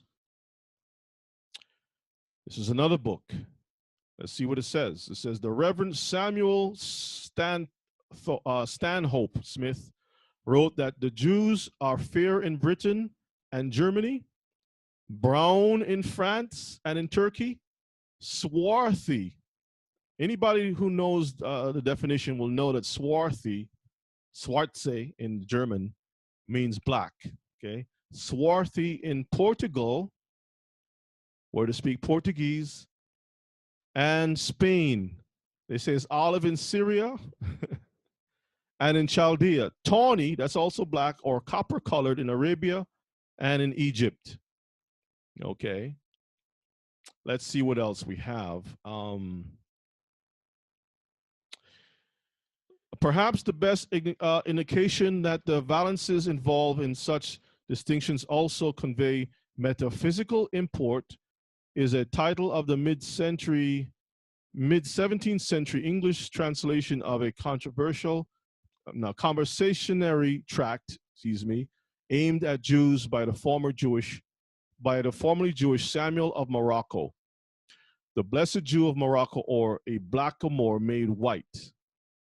You see, the Blessed Jew of Morocco, or a blackamoor made white. So they regarded Hebrews as black during that time. Christian thought, especially among Iberians — Iberia is just another name for Spain — often equated Jews and blacks in a moral manner. Okay. Morano, in the following lines, punning on the general negative meaning of Negro. See what I said earlier? Some of the scholars will say, oh, it doesn't mean Negro, it means pig. Or it means this, conversions or crypto Jews. Regardless, it's a derogatory term that we find that is equated, that is connected to Deuteronomy chapter 28. Okay. And you can see this in Spanish or Latin. Maran right here. Dos negros right here. Okay. All right, let's move on. Let's see what else we got here. The writer in the Atlantic Monthly magazine, this is from the book Merchants, Barons, Sellers, and Suits. That's the book right here. Okay, page number 107 says, it says, the writer in the Atlantic Monthly magazine in 1839, who said, when speaking of Shylock, that the skin of the Ethiopian is not easily changed, conflated the American image of the Jew with multiple resonances of what? Blackness. Resonances of blackness. So Jews were stereotyped as being black. Okay. What else we want to read? I'm just trying to pull some things out without reading every single thing here. Okay, this is interesting. Let me read from a little higher. In the black race in North America, which appeared in DeBow's Review in 1856, the association is more comparative, but also underlines the status of both Jews and blacks as outsiders. That successive generations of his race, American blacks, have here been born and reared no more makes it United States. Their country then was Egypt, that of the sons of Israel, for the same reason. So they're saying that how they're trying to equate the captivity of our people in America with that of the captivity of Israel in Egypt. Okay, and that is very interesting because they're making that connection. All right. Now, here's the thing that I want to put out on the table just real quick, because in my studies, I didn't have time to put all information out. There's so much stuff. When the Hebrews were in Spain, majority of them were able to live in their own communities, but a lot of them were assimilated because of persecution and whatnot. I'm going to share with you all some things shortly that you will see, and then I'll play some other things, videos and whatnot. But real quick, in order to prevent themselves from being persecuted, a lot of them actually try to assimilate even more, try to take on more whiteness of the Europeans per se.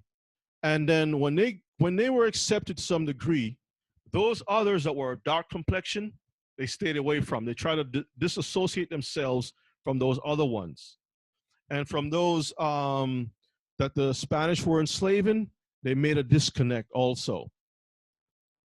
All right, so keep that in mind. And then they start to backpedal, saying, well, we're not like this, we're not like this, we're not dark skinned, we're not such like, and whatnot. But the Spanish has a record. They have a record of who's who and whatnot.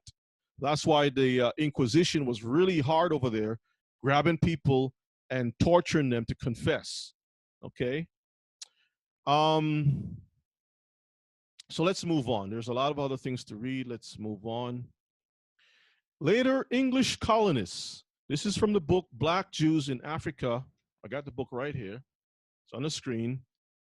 And the Americas by Tudor Parfit. Now, Tudor Parfit went over to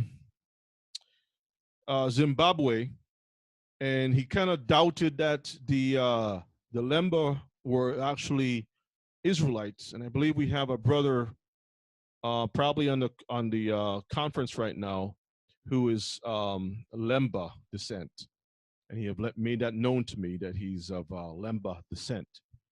And hopefully I should have a chance to speak to him directly, face to face, I would say. So anyway, Tudor Parfit doubted the claims of these dark-skinned people that look no different from the rest of the population. And when he did the research, he found out that these people are not only Hebrews, but even within that group, they're from the tribe of Levi. And to this day, they're still scratching their heads trying to figure out, well, how in the world? And the people are saying, we were in over by Yemen, and then we were merchants. We got shipwrecked right off of Africa. We defile ourselves by eating mouse. We keep traveling south. We ended up in Zimbabwe. We lived here for centuries. We lost our way, but we have never forgotten who we were. And we didn't marry. We didn't allow ourselves to assimilate too much. We had a system where certain women can come in, but we didn't go out, so that we wouldn't, so we can keep the bloodline flowing. And so they gained some of the phenotypes of the people that was around them, but they knew who they were as Hebrews, okay? Anyway, let's continue. So later English colonists, such as the Quaker William Penn, you heard of Quaker Oats? So just think of that, okay? 1644, 1718, found all manner of signs of Judaism among the Indians. After his first few months, Penn noted of the Native Americans. He said, their eye is little and black, not unlike the straight-looked Jew. Their language is lofty, yet narrow, but like the Hebrew in signification, like shorthand in writing, one word serveth in place of three. For their origin, I am ready to believe them of the Jewish race. I mean of the stock of the 10 tribes. And that for the following reasons: first, they were to go to a land not planted or known. We read that in the book of what? Esdras. Which, to be sure, Asia and Africa were, if not Europe. And he that intended, which is the Most High, that extraordinary judgment upon them might make the passage not uneasy to them, as it is not impossible in itself, from the easternmost parts of Asia to the westernmost of America. In the next place, I find them of like countenance, and the children is so lively a resemblance that a man would think himself in Duke's Place or Bury Street in London, where he seeth them. But this is not all. They agree in rites. They reckon by moons. Did y'all hear that? They reckon by moons. They offer their first fruits. They have a kind of feast of tabernacles. They are said to lay their altar upon 12 stones. Let me put that here so y'all can see that. 12 stones. They're mourning a year. They're mourning a year. Customs of women and many things that do not now occur. So, brothers and sisters, you can see back in those days before a lot of these traditions were wiped out, the early colonists and such like has records, recorded information about the Hebrews, even among the native, so-called Native American Indians. Okay, let's look at this book by, it's called True Myth by Nasheed Al-Amin. It's called True Myth. In westward migration, let me make this just a little bit bigger. All right, here we go. In their westward migration, many Cassacoid intermingle with black and dark-skinned peoples, and dark or brown-skinned offspring resulted. But the re-intermingling of these within the dominant Caucasian mass bred out the darker elements over half a dozen or more generations. Y'all see that? All right. And the general population remained essentially Caucasian or white in what? Appearance. These Caucasian groups saw themselves as distinctly different from darker skinned races and resolved to retain that distinction, which lead to psychological reaction formation and hatred that Dr. Francis Wellinson's early analysis outlined. See chapter 2. Some of this will be revisited later, but the reader should understand that Caucasian feelings of distinction, group loyalty, and abhorrence towards darker skinned human beings were generally entrenched in the temperaments of most European whites by the 9th century, especially Christianized whites by Greco-Roman sentiments and aspirations. Although the sense of superiority intrinsic in whites over the last several centuries might not yet have developed. Let me see. Let me want to read some stuff. Midway through the 9th century, primarily African Moors were in possession of Iberia.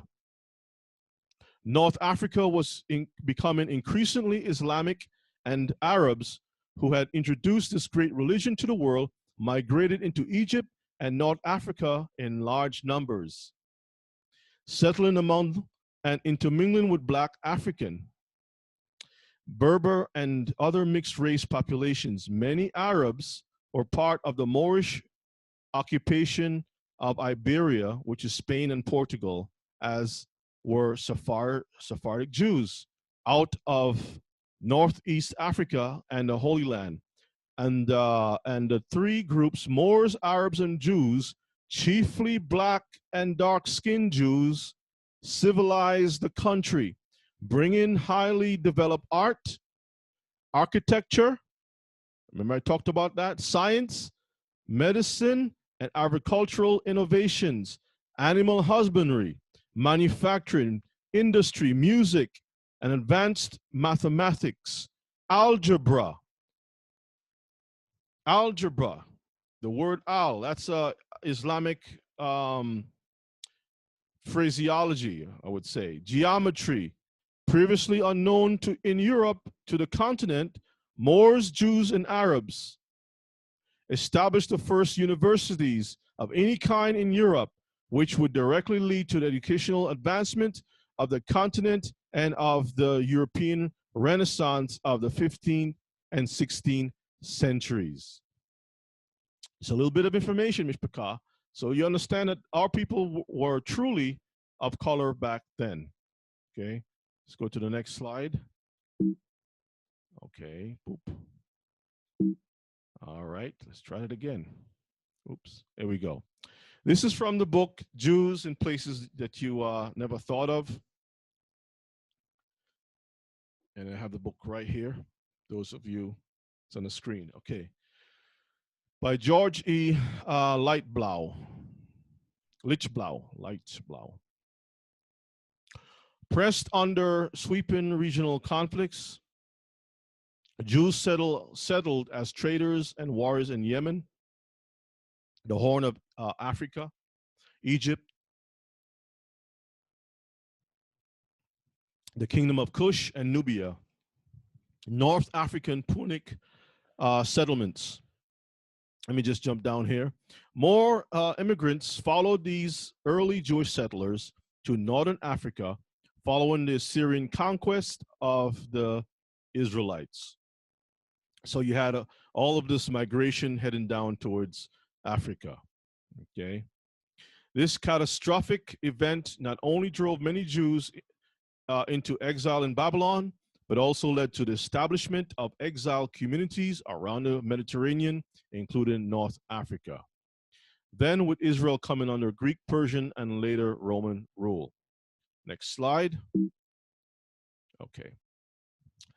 Let's just jump down to this part. The Jewish presence in Africa began to expand significantly in the 2nd and 3rd centuries of the Christian era, extending not only into the Sahara Desert, but also reaching down along the West African coast, and possibly also to some Bantu tribes of Southern Africa, where some 40,000 members of the Lemba tribe still claim Jewish roots. The names of old Jewish communities south of the Atlas Mountains, remember Yeshua says, flee to the where? The mountains. The names of old Jewish communities south of the Atlas Mountains, many of which exist as well into the Renaissance times, can be found in documents in synagogue archives in Cairo, Egypt. So let's continue on. In addition, Jewish, Arab, and Christian accounts cite the existence of Jewish rulers of certain tribal groups and clans identifying themselves as Jewish scattered throughout Mauritania, Senegal, Western Sudan, Nigeria, and Ghana. Among notable Arab historians referring to the existence are Ibn Khaldun, who lived in the 13th century, a respected author on Berber history, the famous geographer Al-Idrisi, born in Ceuta, Spain in 12th century, who wrote about Jewish Negroes, see that right here, in the Western Sudan, and the 16th century historian traveler Leon Africanus, a Muslim from Spain who was raised by a Jewish woman working in his family's household. So if she's working in the family's household, she's what? A servant, okay? Who is said to have taught him Hebrew and immigrated with the family to Morocco in 1492. What happened in 1492? Jews in Spain were expelled from Spain, right? Let's move on. Sephardic Diaspora by Joseph Hantman from the same book. This is just another chapter. It says, this became evident in 71 1 CE, first century, I guess, when Arab armies under Tariq carrying the banner of Islam crossed into Gibraltar, and invaded Spain. Jews whose identity was hardly known, joined the victorious Arab armies. So the Jews that were dark joined the Moors that were dark, the Muslims that were dark, and formed communities. In the immediate wake of these armies, there were large-scale movement of population in North Africa to Spain, among them many Jews. Jews had been in North Africa for hundreds of years, going back to at least the Second Temple period. Y'all see that? Let's move on. With the fall of the temple in 70 CE, many more Jews fled into existing Jewish communities in North Africa, and their number was further increased after the defeat of Bar Kokhba revolt and the harsh reprisal by Rome in 135 CE. These were the Jews who, entering Spain started in 711, became the base upon which Sephardic Jewry was built. So you have these dark-skinned Jews who went into Spain, different accounts, Mishpachah, and became part of that network and gradually intermingled. And there were all kinds of different things that happened, historically speaking. Too much for me to go through right now, but let's read. After their loss to Islam, Christian Spaniards began a slow but relentless battle to reconquer Spain. The Reconquista proceeded province by province, culminating in 1492 with the conquest of Granada and the unification of Christian Spain under Ferdinand and Isabella. Those of you who have questions, hold that until I'm through with the, says the page didn't change. Okay, let me stop and restart it again. Let's try to share that again. Okay. Okay, so can everyone see that now? Just type a yes. Can we all see it? Yes. Okay, great. Thank you. All right, so let's continue. In the early years of the Reconquista, Christians sought and frequently gained the support of Jews, whom they needed as administrators and financial advisors. Jews were rewarded with large estates and soon found themselves in high positions in most Christian Spain. In the 1300s, this led to much resentment by the church, the nobility, and a rising class of Christian merchants. So the same thing that happened in Egypt, when we gained some status, the Egyptian says, let us deal wisely with these Hebrews. Otherwise, they're going to have power over us and they're going to, destroy us. So we find the same thing happening in Spain, where the Christians hated those Hebrews who lived in Iberia, Spain, so forth, and started to attack them and force them to convert, to becoming Catholics. In 1492, King Ferdinand and Queen Isabella issued the decree of expulsion, citing as one of the reasons the continuing influence of Jews upon former Jews who had converted. Thus ended 800 years, included some of the most glorious years in Jewish or Hebrew history. It is estimated that close to 300,000 Jews left Spain, many to Portugal, repeat that again, many to Portugal, where 5 years later, they were forced to convert or leave. Many others fled to Holland, Italy, and most of all to the lands of the Ottoman Empire, which is Turkey, Egypt, Palestine, North Africa, Balkans, and others. In Spain and Portugal after 1497, only conversos and crypto-Jews, Marranos, remain. Hounded by the Inquisition, many using their Christian identity joined the colonial explorations to the New World. So this is where you find many of the light skin, at this time, tanned to light skin, even some dark ones travel to find new territories to live. Those that were light skin, of course, they gained status. Those that were dark skin were deemed as being like the Moors and kicked out. But then after the Roman church started to squeeze all Hebrews, whether you're light or dark skin, they're all left, They're all left. So you have to look at history to get the full picture, because those Hebrews who were light-skinned, they had favor just the same way in the South. When you had light-skinned Hebrews who were given favor in the big house, they looked down on those dark-skinned who were in the field, Those who could pass as white didn't want to let their history be known that they were actually Hebrews. They continued to marry other women who were white or men who were white, whatever, and became assimilated into that, where they looked and appeared as being white, So we have to keep that mind open so we can see, get a full picture of Ephraim being assimilated, that you don't recognize him to some degree. All right. Some of these people that came to the New World were part of the conquistadors in Mexico and such like. So there's a saying that there is in Mexico, that there's a black grandmother in the closet, a black grandmother in the closet. Okay. It was the Sephardic Jews escaping from Mexico. So let's cross this out. Escaping from Mexico, who established the Jewish communities in Barbados, St. Thomas of the U.S. Virgin Islands, Curacao, Suriname, and other Caribbean islands. Many typically Sephardic synagogues remain on the islands, but guess who came later? Ashkenazim showed up later on and took over. You see? These are the ones you got to watch. Ashkenazim.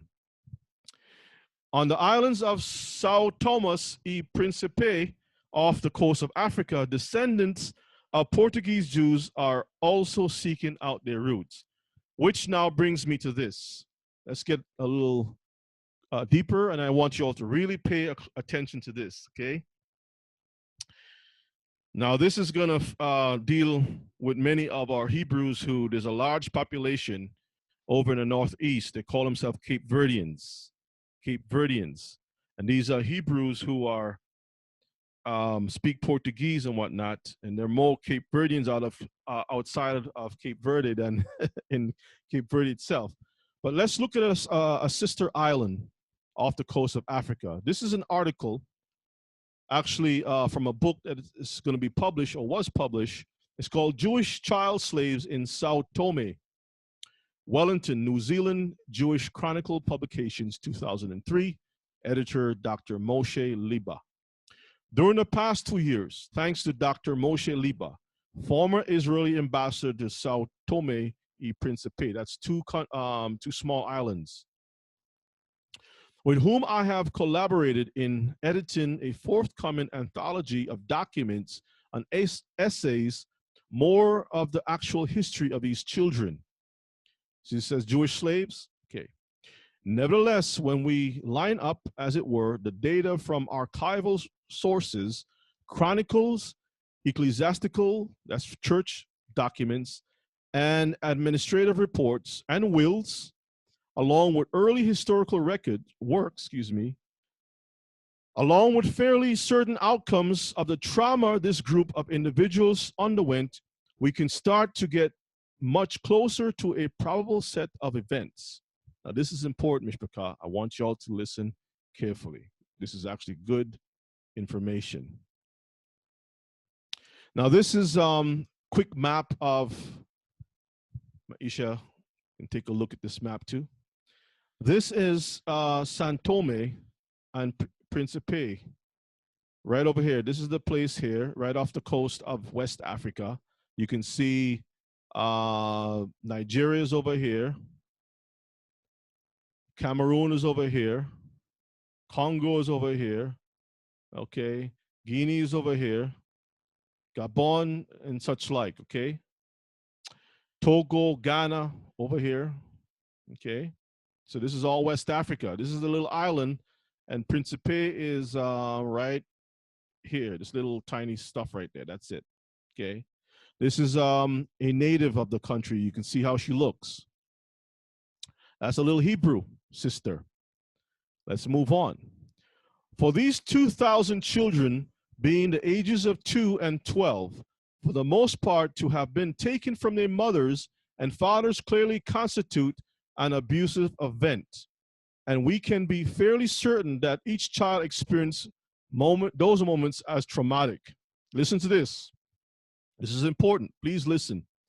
The state records of the Portuguese crown, as well as Jewish chronicles and memorial writings, further clarifies that these children were not originally Portuguese, but belonged to the families of Jews from Castile, expelled by the Catholic monarchs the previous year in 1492, and hence form part of the Sephardic community that most resisted conversion over the previous hundred years since the persecution and pogroms following the 1391 riots. Moreover, these Jewish children belonged to those families who could not pay the required transit tax. That's taxed to move around. You have to pay a tax just to move around, okay? Imposed, let's go on next, by the Portuguese government, and consequently were declared slaves. What does that say? Slaves of the king. So when you have Hebrews saying, well, the Sephardic people never served as slaves, listen, this is only just a small little ant on top of a huge anthill. Okay, the information that I'm bringing out. Yes, they went through slavery. Yes, they were on ships. Let's prove that. While some scholars object to the number of deported children as 2,000 on the grounds that the ships available to Sao Tome captains who were granted the privilege of taking this cargo as slaves to be brought up as future workers or administrators of the what? Sugar industry. That's the plantation, mishpachah. Sugar plantations were too small for so many passengers, but surely the fact that only about 600 children survived the voyage is an indication of the cruelty involved in stuffing them into cramped and unhygienic quarters for the duration of the voyage. That's on a ship. And thus another reinforcing aspect of trauma, the pains, physical, psychological, being stored up in the minds and bodies of the victims. Other historians are skeptical of the claim that Jews were made slaves by the Portuguese government. And yet the documents that Dr. Liba and I have examined show that this is exactly what happened. First, to the families that had crossed over to Portugal from Castile and could not pay their transit tax, they were claimed by the king as his what? Property. Property is also known as what? Slaves. And distributed to his vassals, that's governors or servant kings of the Portuguese crown. He also handed over the young children to captains appointed to govern Sao Tome. Let's see what the captains did. And some 25 years later, they were explicitly manumitted in the wills of these officers.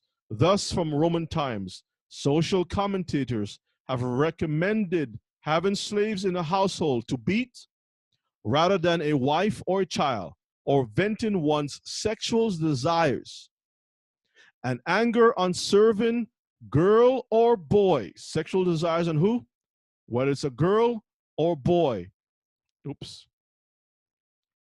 Rather than incestuously on one's own sons and daughters. Meaning that in Roman times, the Romans had a practice of sleeping with girls and boys. But instead of doing it to their own children, they did it to the slaves. And this is what the Portuguese captains and the Portuguese people were doing to these children. Get me Joel 3, 2 and 4. Let's read that. Joel 3, 2 and 4. Let's make this just a little bit smaller. And let's see what the scriptures prophesied that will happen to our people. Book of Joel 3, 2 and 4. I'm going to try to be as quick as possible because I want to play a video that's very, very important. What am I looking for? Joel 3, 2 and 4. Let's go ahead and read that. Yeah, we'll open the mics up for dialogue in a little bit, but let's go ahead and read. Read as quick as you can. Read. I will also gather all nations and will bring them down into the valley of Jehoshaphat and will plead with them there for my people and for my heritage Israel, whom they have scattered among the nations and parted my land. They have cast lots for my people and have given a boy for an harlot. A boy for a harlot and what? Sold a girl for wine that they might drink. So when you have a sugar plantation, guess what you manufacture besides sugar? Molasses and also rum. The slave trade is exactly what the Bible prophesied. Using our children as harlots in exchange for goods and such like, okay? Let's continue on. Verses 4. Yea, and what have ye to do with me, O Tyre and Zidon, and all the coast of Palestine? Will you render me a recompense? And if you recompense me swiftly and speedily, will I return your recompense upon your own head? All right, that's all we need. So let's continue. After marrying with African slaves brought to Sao Tome. So here you have Hebrews that were there in Spain for a long time, rich tradition, sold as slaves. They're meeting up with other Hebrews from Africa, West Africa, and now you have this intermarrying again, reinstilling the most. See, what the Most High is doing is bringing things back for a certain reason. There's a reason why we have the Indians and also the so-called Africans, so-called Indians, so-called Africans coming together, mixing over here in this so-called mixing, actually returning back. And the histories have shown many things, which I'm going to play a video and show you all some stuff too shortly. But let me pick up some speed. And if anything, I will continue next time giving some backgrounds about the Indians. This is only part of it. I'm going to go through some other histories, okay? After marrying with African slaves brought to Sao Tome, the Jewish children produced a mestizo population, notorious for both the upstream big words here, upstream porousness and cruelty, whatever that means. Sao Tome became known as Portugal's least manageable tropical colony, one where the native elite, mostly of mestizo landowners still called New Christians, way in the 18th century resisted rule from the metropolis both by the crown and the church. The island was also feared as one of the worst places for slaves. So the people that were brought there were slaves. Okay, either those kept in camps before being what? Transshipped to the New World, or those working on the sugar plantations or other enterprises, other plantations, okay? So this island was used as a place where the Hebrews were broken down, and transferred to different parts of other islands and other places in the world. Here's a book, Sao Tome, a novel by Paul D. Kahn, paperback, December 31st, says, in 1485, the Portuguese crown and Catholic Church began to kidnap Jewish children, forcibly convert the young conscripts, and ship them to Sao Tome Island to work the sugar plantation. This is a little known chapter of the what? Diaspora. Y'all see that? The collision of slavery, sugar agriculture, and discovery of the Americas transformed this island colony into the nidus of the wholesale black slave trade that infected Africa and Western commerce for the next 350 years. Sao Tome tells the story of young Marcel Saulo, abducted with other children from their synagogue in Lisbon and shipped 4,000 miles into the West African island.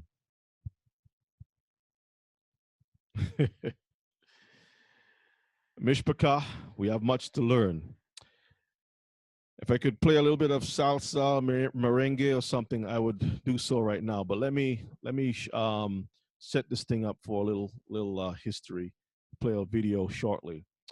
Do you know that they found ancient Hebrew stones in Puerto Rico? Puerto Rico. Hebrew stones in Puerto Rico. This is Dr. Reniel Rodriguez. And our brother, I don't know if he's on the call right now, Brother Louis, has been in contact with Reniel for a while. And as a matter of fact, Louis is planning on making some trips down to Puerto Rico again. I think he just came back from Puerto Rico. He's actually from Puerto Rico. And he's been in contact with Reniel. He's supposed to set something up where we can actually talk to Reniel and look at some of the stones and whatnot. I know some other Hebrews have done so already, but we want to do it ourselves. So Reniel has this whole lot of stuff, and I'm not going to spend time explaining him. I'd rather play the video. Here are some links. 1, 2, 3, 4, 5 links that shows proof that the Puerto Ricans, and I'm not saying, I don't want to paint with a broad brush, because amongst the Puerto Ricans, you have some of the original Europeans that are not Hebrews that have lived in Puerto Rico also as slave masters, okay? And then you have other, the remainers are Taino descent, which are Hebrews. Now, some of y'all may shake your head and say, no, the Taínos are not Hebrews. Well, that's your business. That's up to you. But Taínos are throughout the Caribbean, and the Taínos, as you can see with this picture here, Hispaniola, Jamaica, Cayman Islands, Cuba, Puerto Rico, and other parts of the Caribbean, even parts of Florida and whatnot. And Raniel have looked at the information and says this thing is going to change history. And guess what? The stones originally was in the hand of the Catholic priests. A Catholic priest, Mishpachah. All right, let's go ahead. Let me show you all some pictures, and I'm going to play video. So here's a picture from the Jamaican Gleaner saying, I am not extinct. Jamaican Taino proudly declares ancestry. Now, we have a sister that's on the call right now. She has a distinct look about her. And if I shake that sister's family tree, I'm sure there's a Taino thing. You know which one I'm talking about? Which one? You want to mute the mic and tell me? You want to give a guess? Yes, absolutely. So I don't want to call her name because she didn't give me permission. But anyway, y'all can guess. Maybe she can type something up there. But anyway, she has certain features, just like I have certain features that have that certain kind of look and whatnot. And then within my family tree, there's something interested in my mother's side of the family. Anyway, so you have in Jamaica, they're saying, hey, we're not extinct, we're here. Look at the sister, the elder one and the younger one. Cubans to reclaim their Taino Indian heritage. Look at the peoples. Let's move ahead. Some more Taino from Cuba. The Virgin Islands Free Press newspaper says Taino Indians are alive and well and living in Puerto Rico. At least their descendants' DNA says so. Look at the features. Look at the faces. Okay? Look at the people. All right, so let's play this video. Let me pull this down. Let me close this out. Let me close this out, Mishpachah. And let me set this up so we can look at this video. Let me stop my share for a moment. And let's take a look.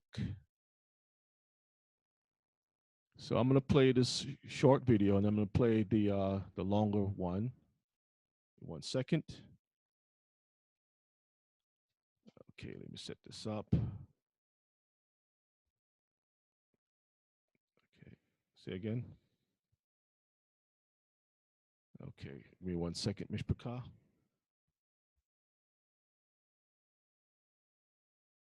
Okay, so let's make it bigger. Here we go. All right, let me get my screen set up so y'all can see. Okay, Mishpachah, let's take a look. So this is in Spanish. So those of you who understand Spanish will know what he's talking about. But he's going to show it in Spanish, and then I have another video that I'm going to play that is amazing. But just take a look at this one first. There we go. Encuentro investigando esta colección de piezas que fueron encontradas por un sacerdote en el pueblo de Guayanilla en el siglo XIX. Ese sacerdote se llamaba el padre José María Nazario y Cancel. Y pues según relata la historia, él obtuvo información de estas piedras de una anciana moribunda que le dijo el lugar donde estaba enterrada la biblioteca de los indios o la biblioteca de Agüeybana. Él siguió sus instrucciones, llegó a una ondulación en el terreno donde estaban las piedras y empezó a extraerlas poco a poco y las estudió, y en un principio pues él pensó que la escritura que tenían representada era escritura hebreo-caldaica y que tenían, pues eso tenía relación con las tribus perdidas de Israel. Al ser esto algo tan controversial, pues algunos arqueólogos plantearon que el padre falsificó las piezas y pues poco a poco, en un origen las piezas eran 800, ¿no? Y se fue desmembrando la colección y hoy día pues nos queda aquí en Puerto Rico aproximadamente 280 de esas piezas. Yo lo que estoy tratando de hacer es evaluar, pues, primero la autenticidad de las piezas, o sea, si estas piezas en efecto fueron hechas por el sacerdote en el siglo XIX con el ánimo, pues, tal vez de promover alguna idea religiosa o algo por el estilo, o si en efecto fueron piezas que resultaron por contactos entre los indígenas de Puerto Rico con sociedades de otras partes del mundo antes de que Colón arribara a nuestras costas. Entonces, pues, el estudio envuelve varios elementos. Primero, establecer cuál es el... Okay, I'm going to pause it there and play another video, because basically what it's saying, just to sum it up, is that this information is controversial because it has Hebrew inscriptions on it. It mentions about the priests and so forth, and it's going to change history. But let me play one that is actually in English that you all can see. So let me close this out. And let me see, number one. I think this is the one. Okay, so this is a little bit. And I'm sorry, it's this is the way the video is. I guess someone had recorded on their phone. But this is Raniel doing a lecture. Let's listen. Which was where the library of the Indians was hidden. She gave him some instructions, and he followed her lead, and he arrived into like a tunnel depression where he began unearthing artifacts that contained scripted images that for him reflected ancient writing. The images were of anthropomorphic shape, so he termed them anthropoglyphs. And he tried to decipher the symbols that appeared in these stones. After he began working with the materials, he arrived to the conclusion that the writing represented in the stones was of Hebrew Chaldaic origin. And so he associated these stones to the lost tribes of Israel. And obviously, he got a lot of resistance when he began presenting this idea. But there were, different researchers coming to the Americas and Puerto Rico specifically, looking for information. And one of them was Alphonse Pinard, who was commissioned by the French government to come to the Americas and look for ancient languages, and also to buy archaeological materials. And he was really famous. He bought the crystal skulls, he was the one that brought them to France, and these are the ones that appear in the Indiana Jones movies, And so things that he got together with the priest, and this is the earliest evidence that we have anything written about the stones. He got together with the priest sometime between November of the year 1880 and February of 1881, and he saw the stones, and he was the first one to really make an interpretation. He said that the first ones that the father found were authentic, but then that the people from the town, when they saw that the priest was really interested in this, some began replicating some of them. So he posed a situation where we have some stones that are authentic and others that are replicated. And so recently, I've been researching this collection and been able to identify that the largest collection remaining outside of Puerto Rico is actually in the Dupuy Museum in France, in Paris.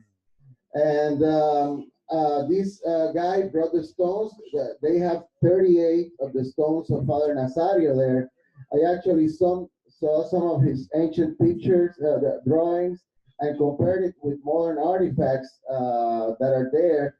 And he is important not only because he mentioned that some of these stones were authentic, but also, as is mentioned in the documentary that we just saw, which is really great, by the way, he mentioned the only information that we have thus far on the specific provenience of this stone. And I just got this document from the museum in France. And it says, that the stones come from Puerto Rico, Región de Janoa.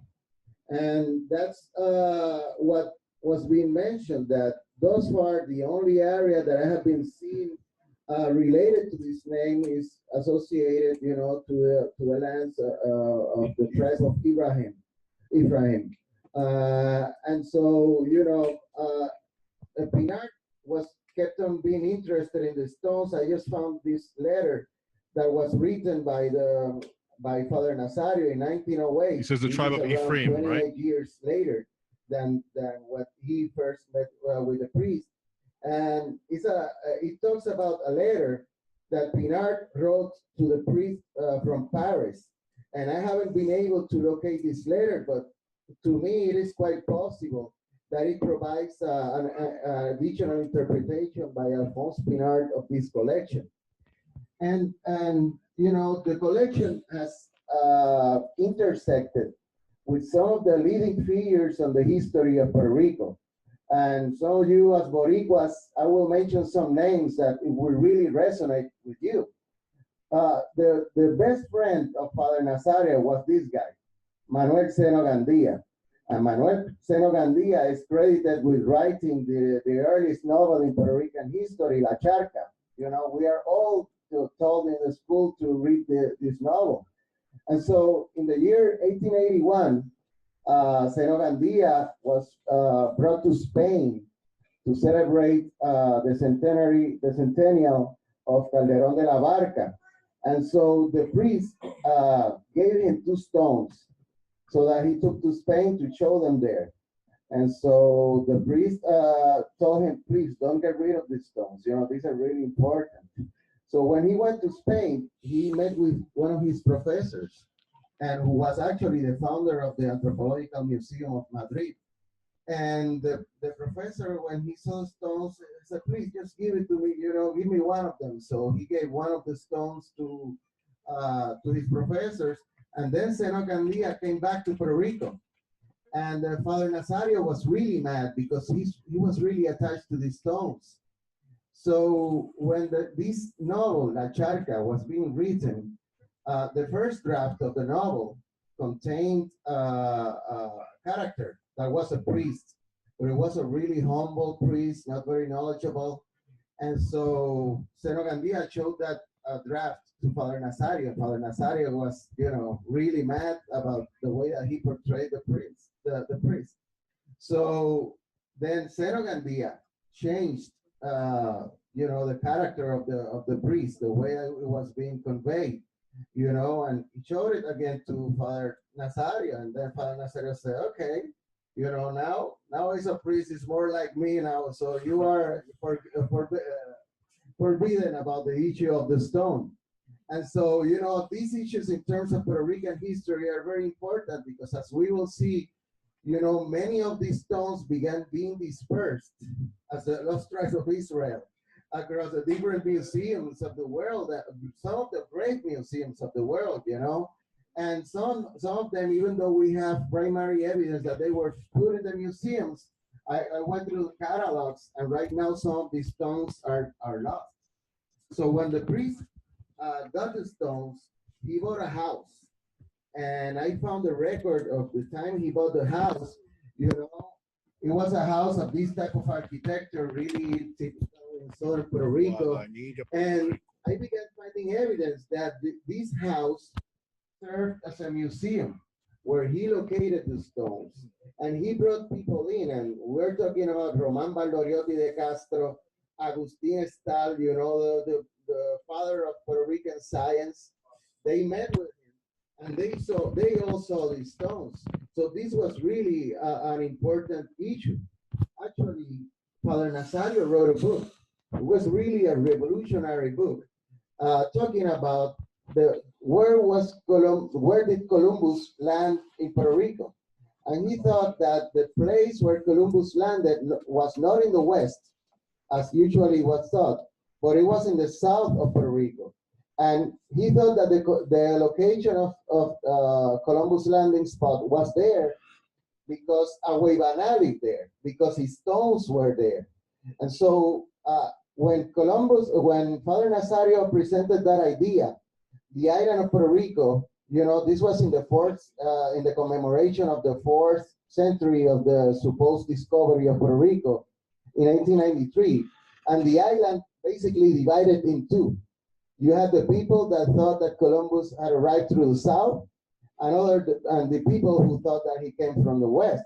And so there's like lines like this, you know, desde que el Padre Nazario, por licencia del obispo, dando a los viejos reinantes su folleto colombino, se armó la marimonera y se despertó el prurito de rectificar con R la historia de Puerto Rico. This was like a major event in the history of Puerto Rico, and the stones were featured prominently there. So by that year, 1893, we have the first evidence of a book, of what I call the lost manuscript, that was written by the Father Nazario about the stones, where it contained his idea that the stones represented remains of the lost tribes of Israel. You know, it was called Escritura Aborigen de Carib. And so another person that got into the mix, you know, is Cayetano Colitoste. Cayetano Colitoste is basically one of the fathers of Puerto Rican history. And so the Father Nazario went to Cayetano Colitoste and asked him, hey, I'm trying to interpret these stones, you know, can you help me? And Cayetano Colitoste lived in San Juan. Father Nazario lived in south of Puerto Rico. And so Cayetano Colitoste said, well, yes, send me the stones, you know, and I'll study them and then I'll give them back to you. And basically the priest never did it because he didn't want to get rid of the stones. But I have some additional reference, you know, that it was during this time that he began to refine some of his ideas about the writing that was present in the stones, and his notes that this was a Hebrew Chaldaic type of writing.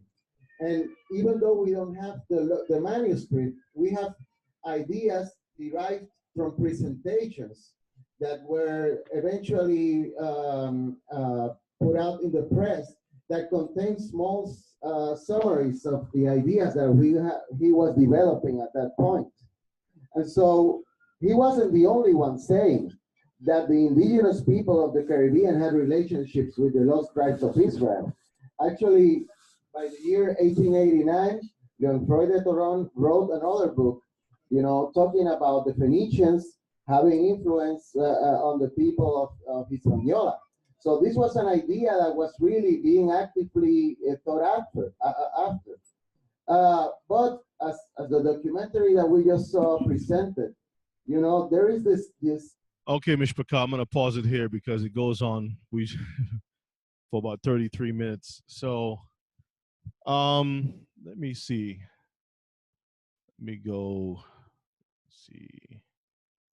So what I can probably do is play the rest next week. Make a note here. And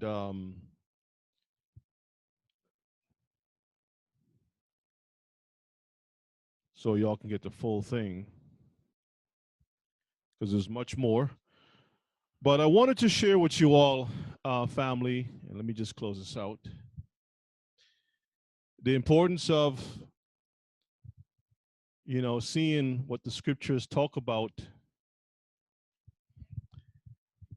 that will come to pass with Israel being scattered among the nations, that these things actually happened, and the Most High has made a promise to regather Israel again. So yes, Hebrews have been in Spain and assimilated there for a long time. And they traveled and came down to the Caribbean and other places of the world, also linking up with other Hebrews who already were here. Why that is?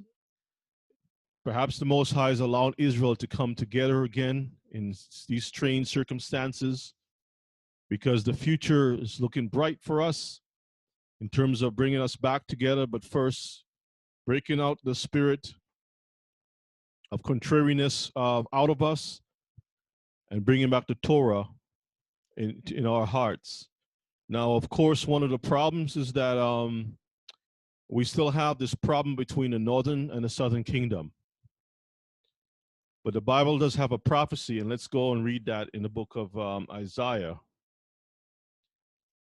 chapter 11. And I'm going to open up the line shortly for those of you who would like to share your thoughts. So let me see here.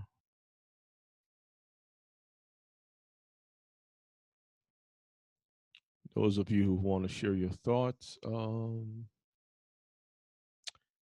we will take your questions. Okay, so go ahead and read for me. Isaiah 11, 12, and 13. And he shall Go again.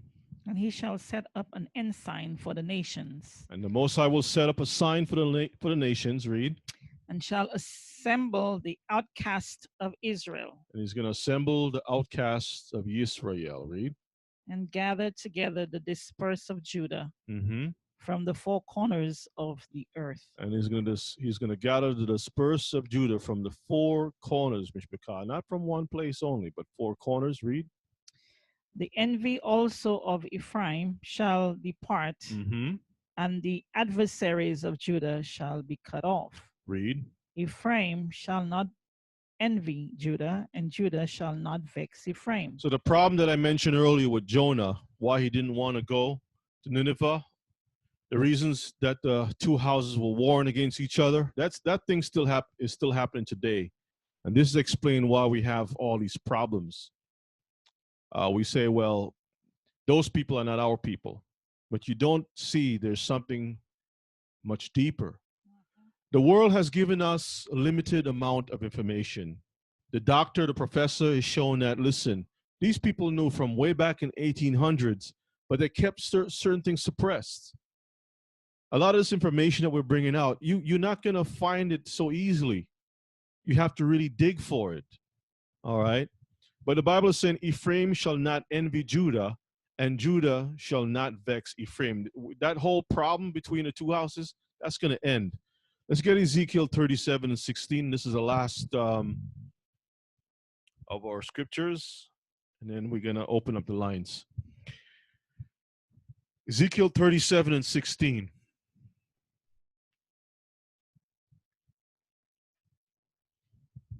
Moreover, thou son of man, take thee one stick. Take one stick.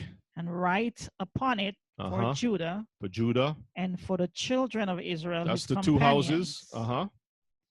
Then take another stick and write upon it for Joseph, the stick of Ephraim, and for all the house of Israel, his companions. So you have two houses, the house of Judah and all those that are joined with him, and you have the house of Joseph, okay, which is called Ephraim. For Joseph, the stick of Ephraim, and for all the house of Israel, his what? Companions. His companions. So Mishpachah, this is Bible prophecy. We were broken, we're divided, we've been scattered, the bones are scattered everywhere across this earth. We showed that Hebrews at one point were people of color. We're still people of color, okay? We have mixed in with the Arabs. We've been in the Hamite nations. We've been in Europe. We've been different complexions. We've been through that change of the governments trying to, deal with us unkindly, enslave. Some of them are taken and forced into slavery. Some fled into different parts of Africa. Some went into the Caribbean. We also looked at the little taste because we're going to go next week into the Indians a little bit more. Taino and such like. We can see the history, the richness of the history. When Columbus came in, those guys and all the Spanish and the Portuguese and Europeans, they destroyed a lot of evidence. They wiped out people, destroyed the stuff. They confiscated a lot of these things, and now they're relics in somebody's mansion somewhere. The professor mentioned about the movie Indiana Jones, that they actually used one of the stones in that thing.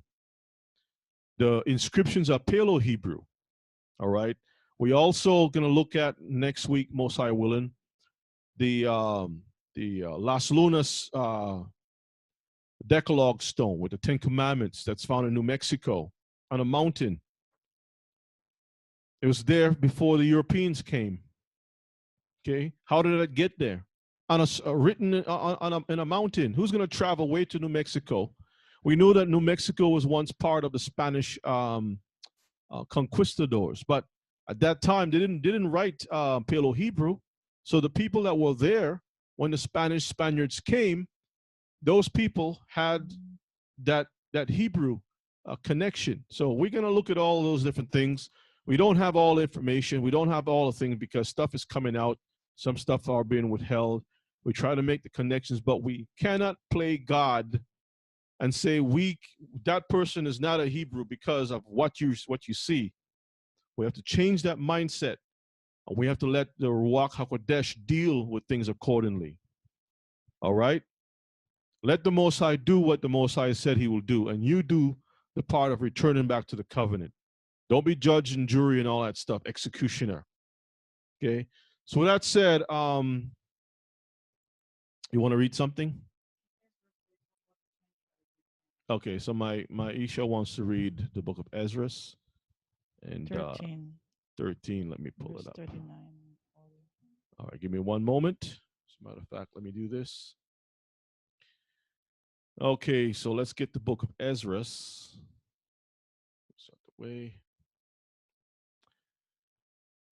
And let's read 2nd Ezra. Is that correct? Mm-hmm. And what chapter and verse? 13 and 39. 2nd Ezra 13. Second book of Ezra 13. And let's take a look. And let's read. What verse? 39, 39. 39. Okay. 40. So let's read this. Yeah. Uh-huh. It says, and whereas thou sawest that he gathered another peaceable multitude unto him, those are the 10 tribes which were carried away prisoners out of their own land in the time of Hosea the king, whom Shalmaneser the king of Assyria led away captive. Mm-hmm. And he carried them over the waters, and so came they into another land.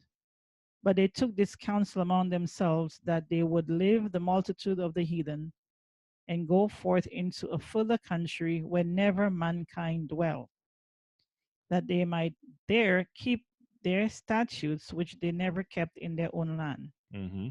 And they entered into Euphrates by the narrow passage of the river.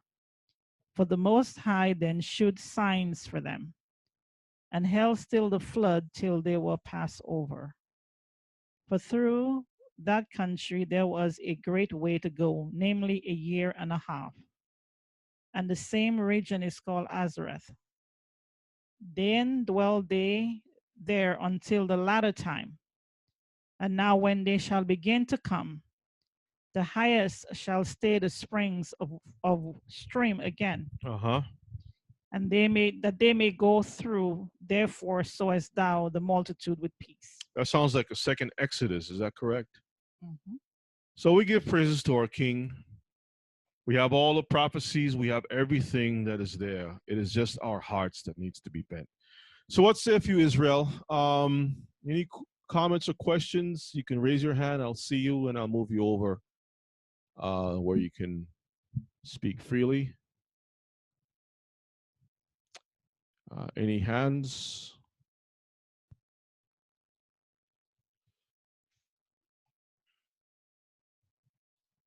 Yes. Okay, I don't see any hands as yet. Give y'all a moment.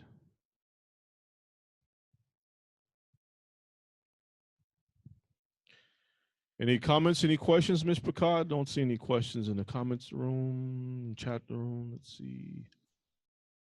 Okay, brother Anthony. Okay, let's get you.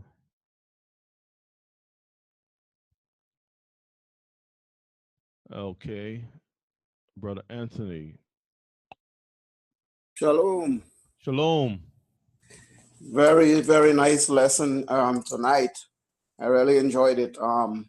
Sometimes, as you mentioned earlier, we tend to draw a line and try to determine who is Israel and who's not. Mm-hmm. But the scriptures, as we read, tells us not to do that. It's telling us let the wheat and the tares grow together.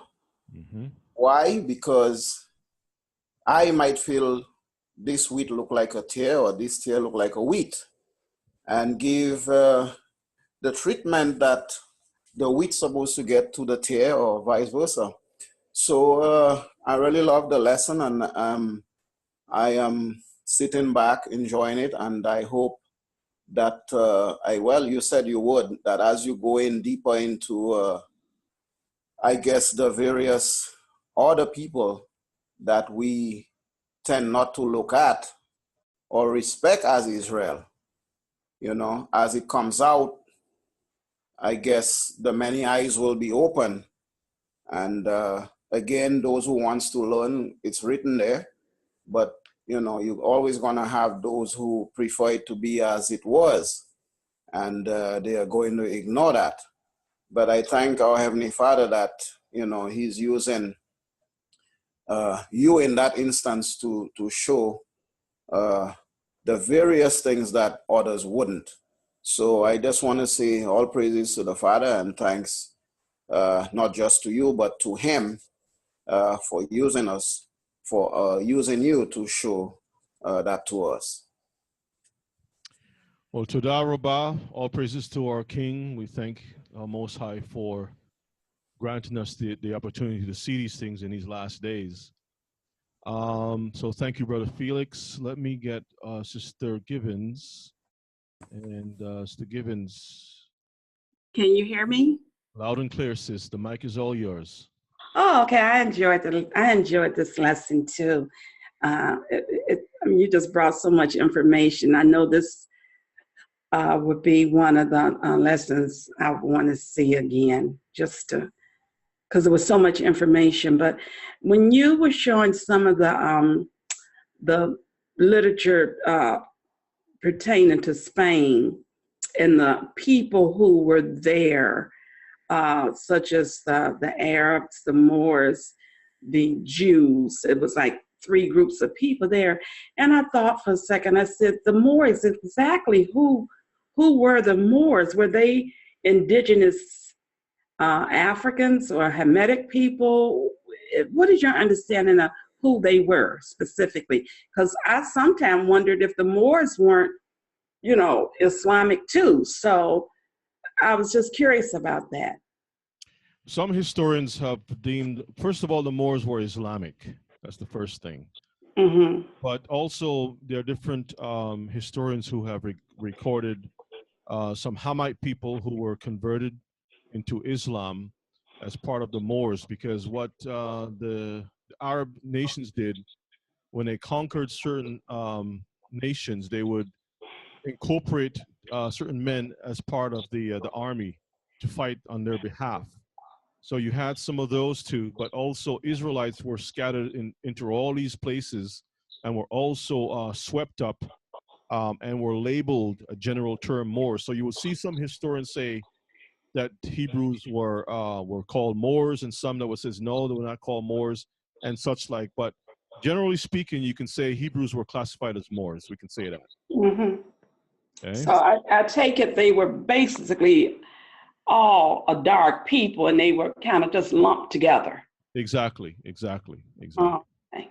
Mm-hmm. Oh, okay. Well, like I said, I enjoyed this lesson tonight. It's enjoyable just listening to it, listening to the history.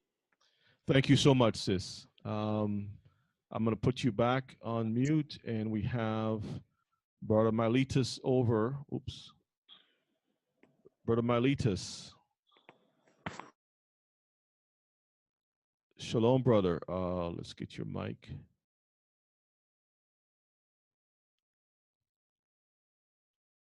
Brother Miletus, if you can unmute your mic. Now? Yes, we can hear you now. Very good. Brother Anthony has spoken my mind and put in word the way I was not able to. Indeed, in fact, thank you for the teaching. It's really inspiring, and you had spoken from being God inspired. That is wonderful. I mean, that is really great indeed. And I want to say that some people are being too sure of being Hebrews. I think from my own side, but maybe in the sight of God, or on the day before God, they might not be Hebrews. So I would say that people should be happy for the awakening for everyone, and stop saying this person is Jew, this person are not this person are Hebrew, these are not Hebrews, we are the only Hebrews, or things like that, because I think the Most High is the one to decide who is a true Hebrew and who is not. And we, getting the knowledge of this great, wonderful message today, should be glad and happy for everyone under the sun that are getting this message and seeing kind of saying it that, I mean, there are something that brings me to this to be, a chosen person. It's a joy for everyone, all the Hebrews all over the world. And those people that are trying to separate who is and who is not, I'm afraid if they are teaching, if they are teaching through the if they are inspired by God to teach, because being a Hebrew is a blessing and should be for everyone, and not, that people should not try to say who is who. I may say, I accept it and I'm glad to be, but what if I'm not at last a Hebrew? Then I can be a servant to serve in the house of God, because I have believed it and keep the commandment of God. That is for me more important than to be too sure of being a Hebrew, but at last not being, or not, I see myself as a Hebrew, but in real sense, I am not before God by blood. That's what I want to say. I think it's a little bit difficult for me to put it in real words. I understand everything you're saying, brother, and you're absolutely right. You see, the problem is that we have too many people trying to play God and trying to do his work instead of focusing on the Torah. If it so happened that you and I are not Hebrews, we will make good servants in the kingdom. Exactly. And I will be content to be a servant in the I too. So I have no problem with that. Okay, whatever he wants me to do, I will do it. But if the Most High have shown us through many different sources, resources and whatnot, that we are Israelites, be content with that information, but don't leave from where you are and try to put down others who have been saying that they are Hebrews. Now you're saying, well, no, they're not Hebrews. Thank you. That's the problem. So Matthew 24, read that part where the angels will be the ones. Brother Felix said it very well, and this is the backup for that too on another side. Not just the wheat and the tares, because you see, churchianity has been teaching us, let the wheat and the tares grow together in church. It has nothing to do with church. It has never been about church. It's the world. The wheat and the tares is in the world, because the wheat are the Most High's, as he says, he will bring back into the we shall go rejoice and bringing in the sheaves, that Right. song. The sheaves are the Hebrews. Yeah. The wheat, okay? So let's get Matthew 24 real quick, and then we'll take another hand here. Read for me, please. It says, and he shall send his angels with a great sound of a trumpet. He's going to send his who? His angels. He's going to send Hebrews. His angels. What are you going to do? With a great sound of a trumpet. And they shall gather together his elect from the four winds, from one end of heaven to the other. See that? So the Most High is going to gather through his angels those that belongs to him. Very, very simple. He also said that he's going to sift the house of Israel. So because he knows, you know, those that are his and those who are not, he knows, you know. So that's not for anybody to decide. That's for the Most High to decide that. Absolutely. Yeah. It has nothing to do with the color of the people either. So let's get, thank you so much, brother. Thanks to the Most High. And we will talk another time, okay? Yeah. I owe you a conversation, so we'll meet up sometime. That would be fine. I mean, I should have called you, not you me alone. That's okay. We'll plan something, okay? Okay. All right, shalom. Shalom. Okay, let's see. Sister Diana, let's see. You want to say something, sis? Sister Diana, mic is all yours. Shalom.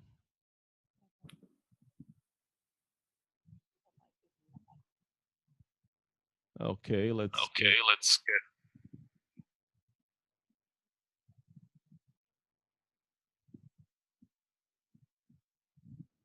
Okay, let's get Zephaniah. Zephaniah, mic is all yours. Hey, how you doing, brother? I'm doing well. How are you? I'm good. I wanted to tell you this was a great class. You know, I was looking forward to this, and I just was in front of the TV taking pictures of the books and stuff because I couldn't write all that down, you know. But I got the information, and I'm going to use it, and I'm going to read a lot of it because it's very interesting. Also, I kind of see what you're saying with the Hebrew brothers. They also like the Jamaicans, not Jamaicans, the Rastafarians. They pretty much down in the Rastafarians also because they're saying that they're not going to make it. They're not chosen because of Al Sahida. I don't know exactly if I'm pronouncing his name right. Yeah. And so I had a kind of conflict with one. You know, I had to let him know. You know, I took my DNA test and I know exactly, you know, where I'm from. And I asked him, did he know exactly where he was from? But to say that these guys didn't have a chance.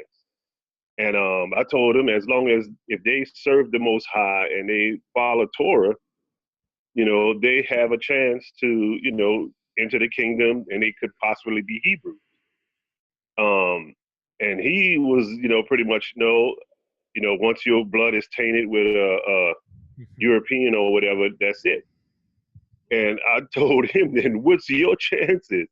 Because really you're condemning yourself is what I told him, because if you are not definitely a Hebrew 100%, you pretty much then just condemned yourself. Absolutely. You can't go around doing that. And of course I didn't hear no more from him after that, but. Of course not. Yeah. Because but yeah, this was a great class.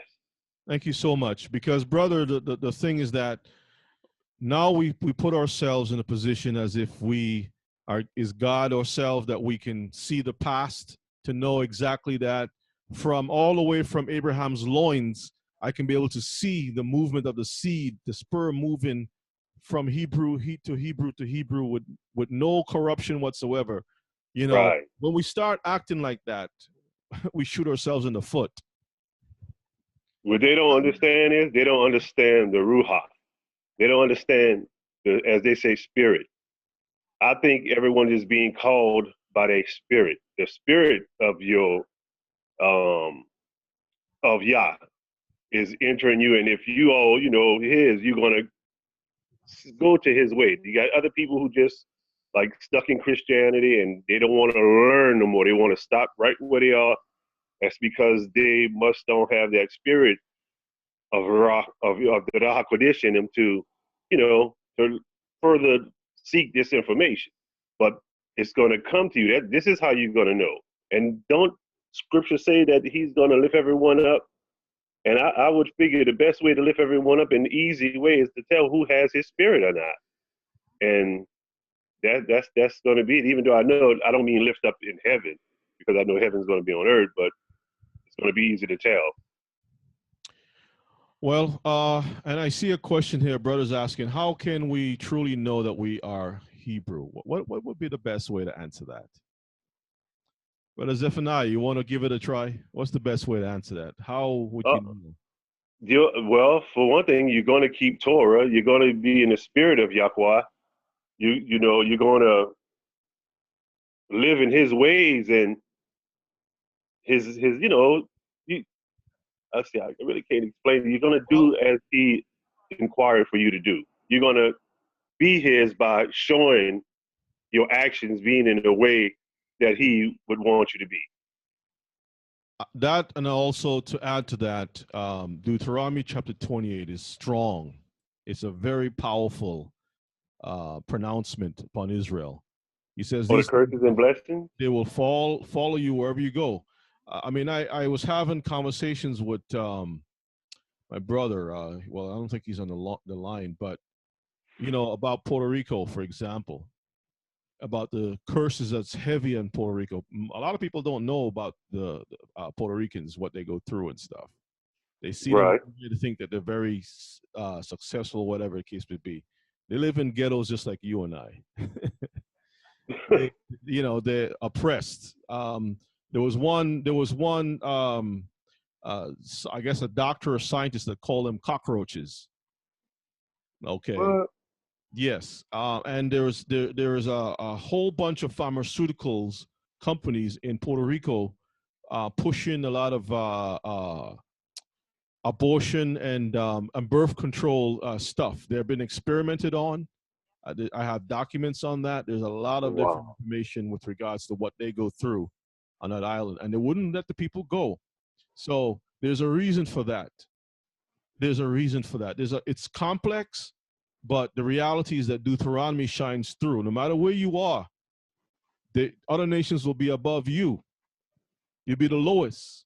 You can try all kinds of different things. You may have one or two Hebrews that will be successful. Don't be fooled by that, because even in Egypt, we had Hebrews who were officers over us in slavery.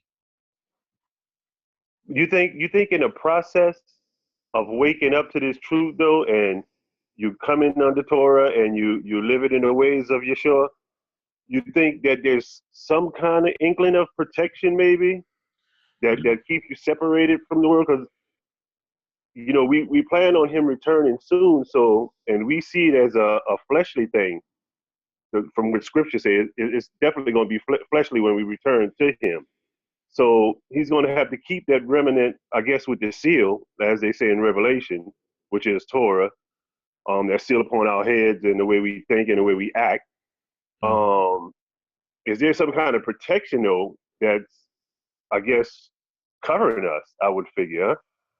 Well, when we look at the models that we have before us, like Daniel was righteous, but he was a servant, and he was taken up with the rest of those young men and was in captivity for a long time. He died in captivity. And though he was given some privilege, it was hard. He was thrown into prison. Right. What is it, twice? You're talking about, yes, He's going to protect us, but the righteous is going to bear also suffer along with the unrighteous. We're all in captivity, and yes, He will protect us. He will use the only difference with that is Daniel was it like if 100 was the finishing part, he might have been in a 25%. Right now we are in an 80 to 90 to where this is about to end. You see what I mean? So it looked like he would really want to keep his his children really, secure. Well, the Most High definitely said he will also remember us and give us favor while we're in this captivity. So fear not, Israel. The Most High loves us and he will do for us, but he also guarantees us the resurrection. So however you look at it, we win, we win, we win. We just have to right. Either way you go, yes. And he'll do the rest. Don't fear death. Don't fear anything. Oh, no, not at all. Mm-hmm. When I was a person in the street, I grew up in a rough neighborhood, as they say, the project. And I didn't fear death then. And the consequences of where I could end up really wasn't, thought of. But now that I'm in the truth, I really don't fear death at all now. At all. Even because I know where the consequences of that still will lead me into a better place. See what I mean? Absolutely. Absolutely. Yeah. Well, thanks so much, brother. It's really good to talk to you again. Let me back and mute. Sister Sarah, what's on your mind? I just also wanted to say that the scriptures tells us that he's going to bring us out of our graves and he will put us back in the land and he's going to teach us of his laws and of his ways. So we have nothing to worry about. We just have to, be determined to, walk in Torah. And he knows, all our hearts. And he says he put us here and he said he's going to get us out. And so, we believe that. Absolutely. I'll take, let's see if Sister Diana is ready to speak. Diana, what's on your mind?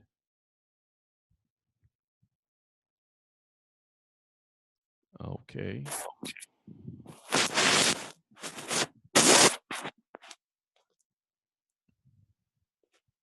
Sister Diana? No. I didn't have anything to say. Shalom. Oh, okay. All right, sis. Well, I saw your hand, so I figured you had something to say. I'm sorry. No problem. Put you back on mute. All right, family. Brother Felix, would you mind closing out with prayer? You mind closing out with prayer? It's possible.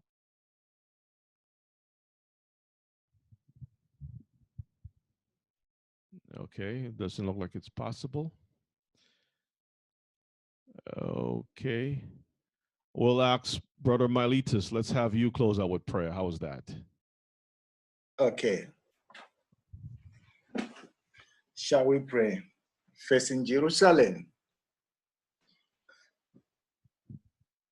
Our Father, who dwelled in the heavens of heaven, we thank you, Father, for your grace, for your blessings on your children, that you open our eyes and letting us know who you are, whom we are to you, that you have made your commandments not burdensome to us, and that we can now accept your commandment and keep it and loving you with all our hearts. I am grateful and thanking you for all Israelites, those here and away, that you have given us the grace of knowing you. Please bless us and grant us your grace that we may grow stronger in faith. Bless your servant more that he may have joy in teaching your gospel, in teaching message you have used him to teach. Please help him that he may be strong in faith and that it may be well with him and his family. Bless all Israelites, those in need, those in that are sick, that we may be healed physically, spiritually.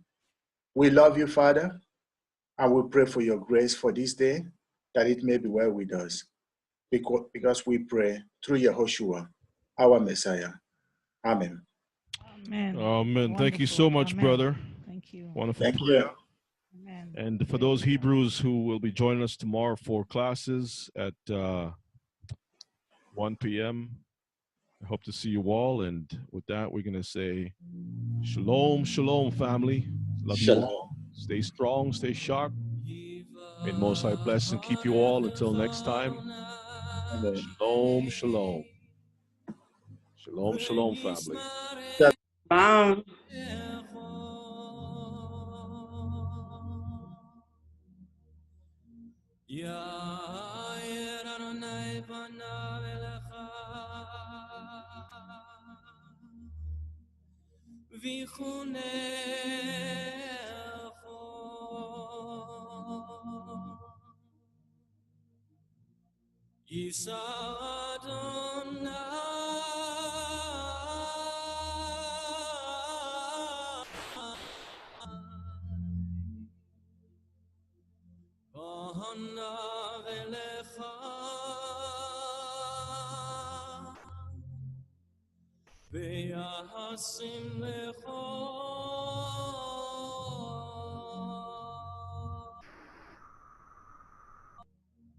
Shalom.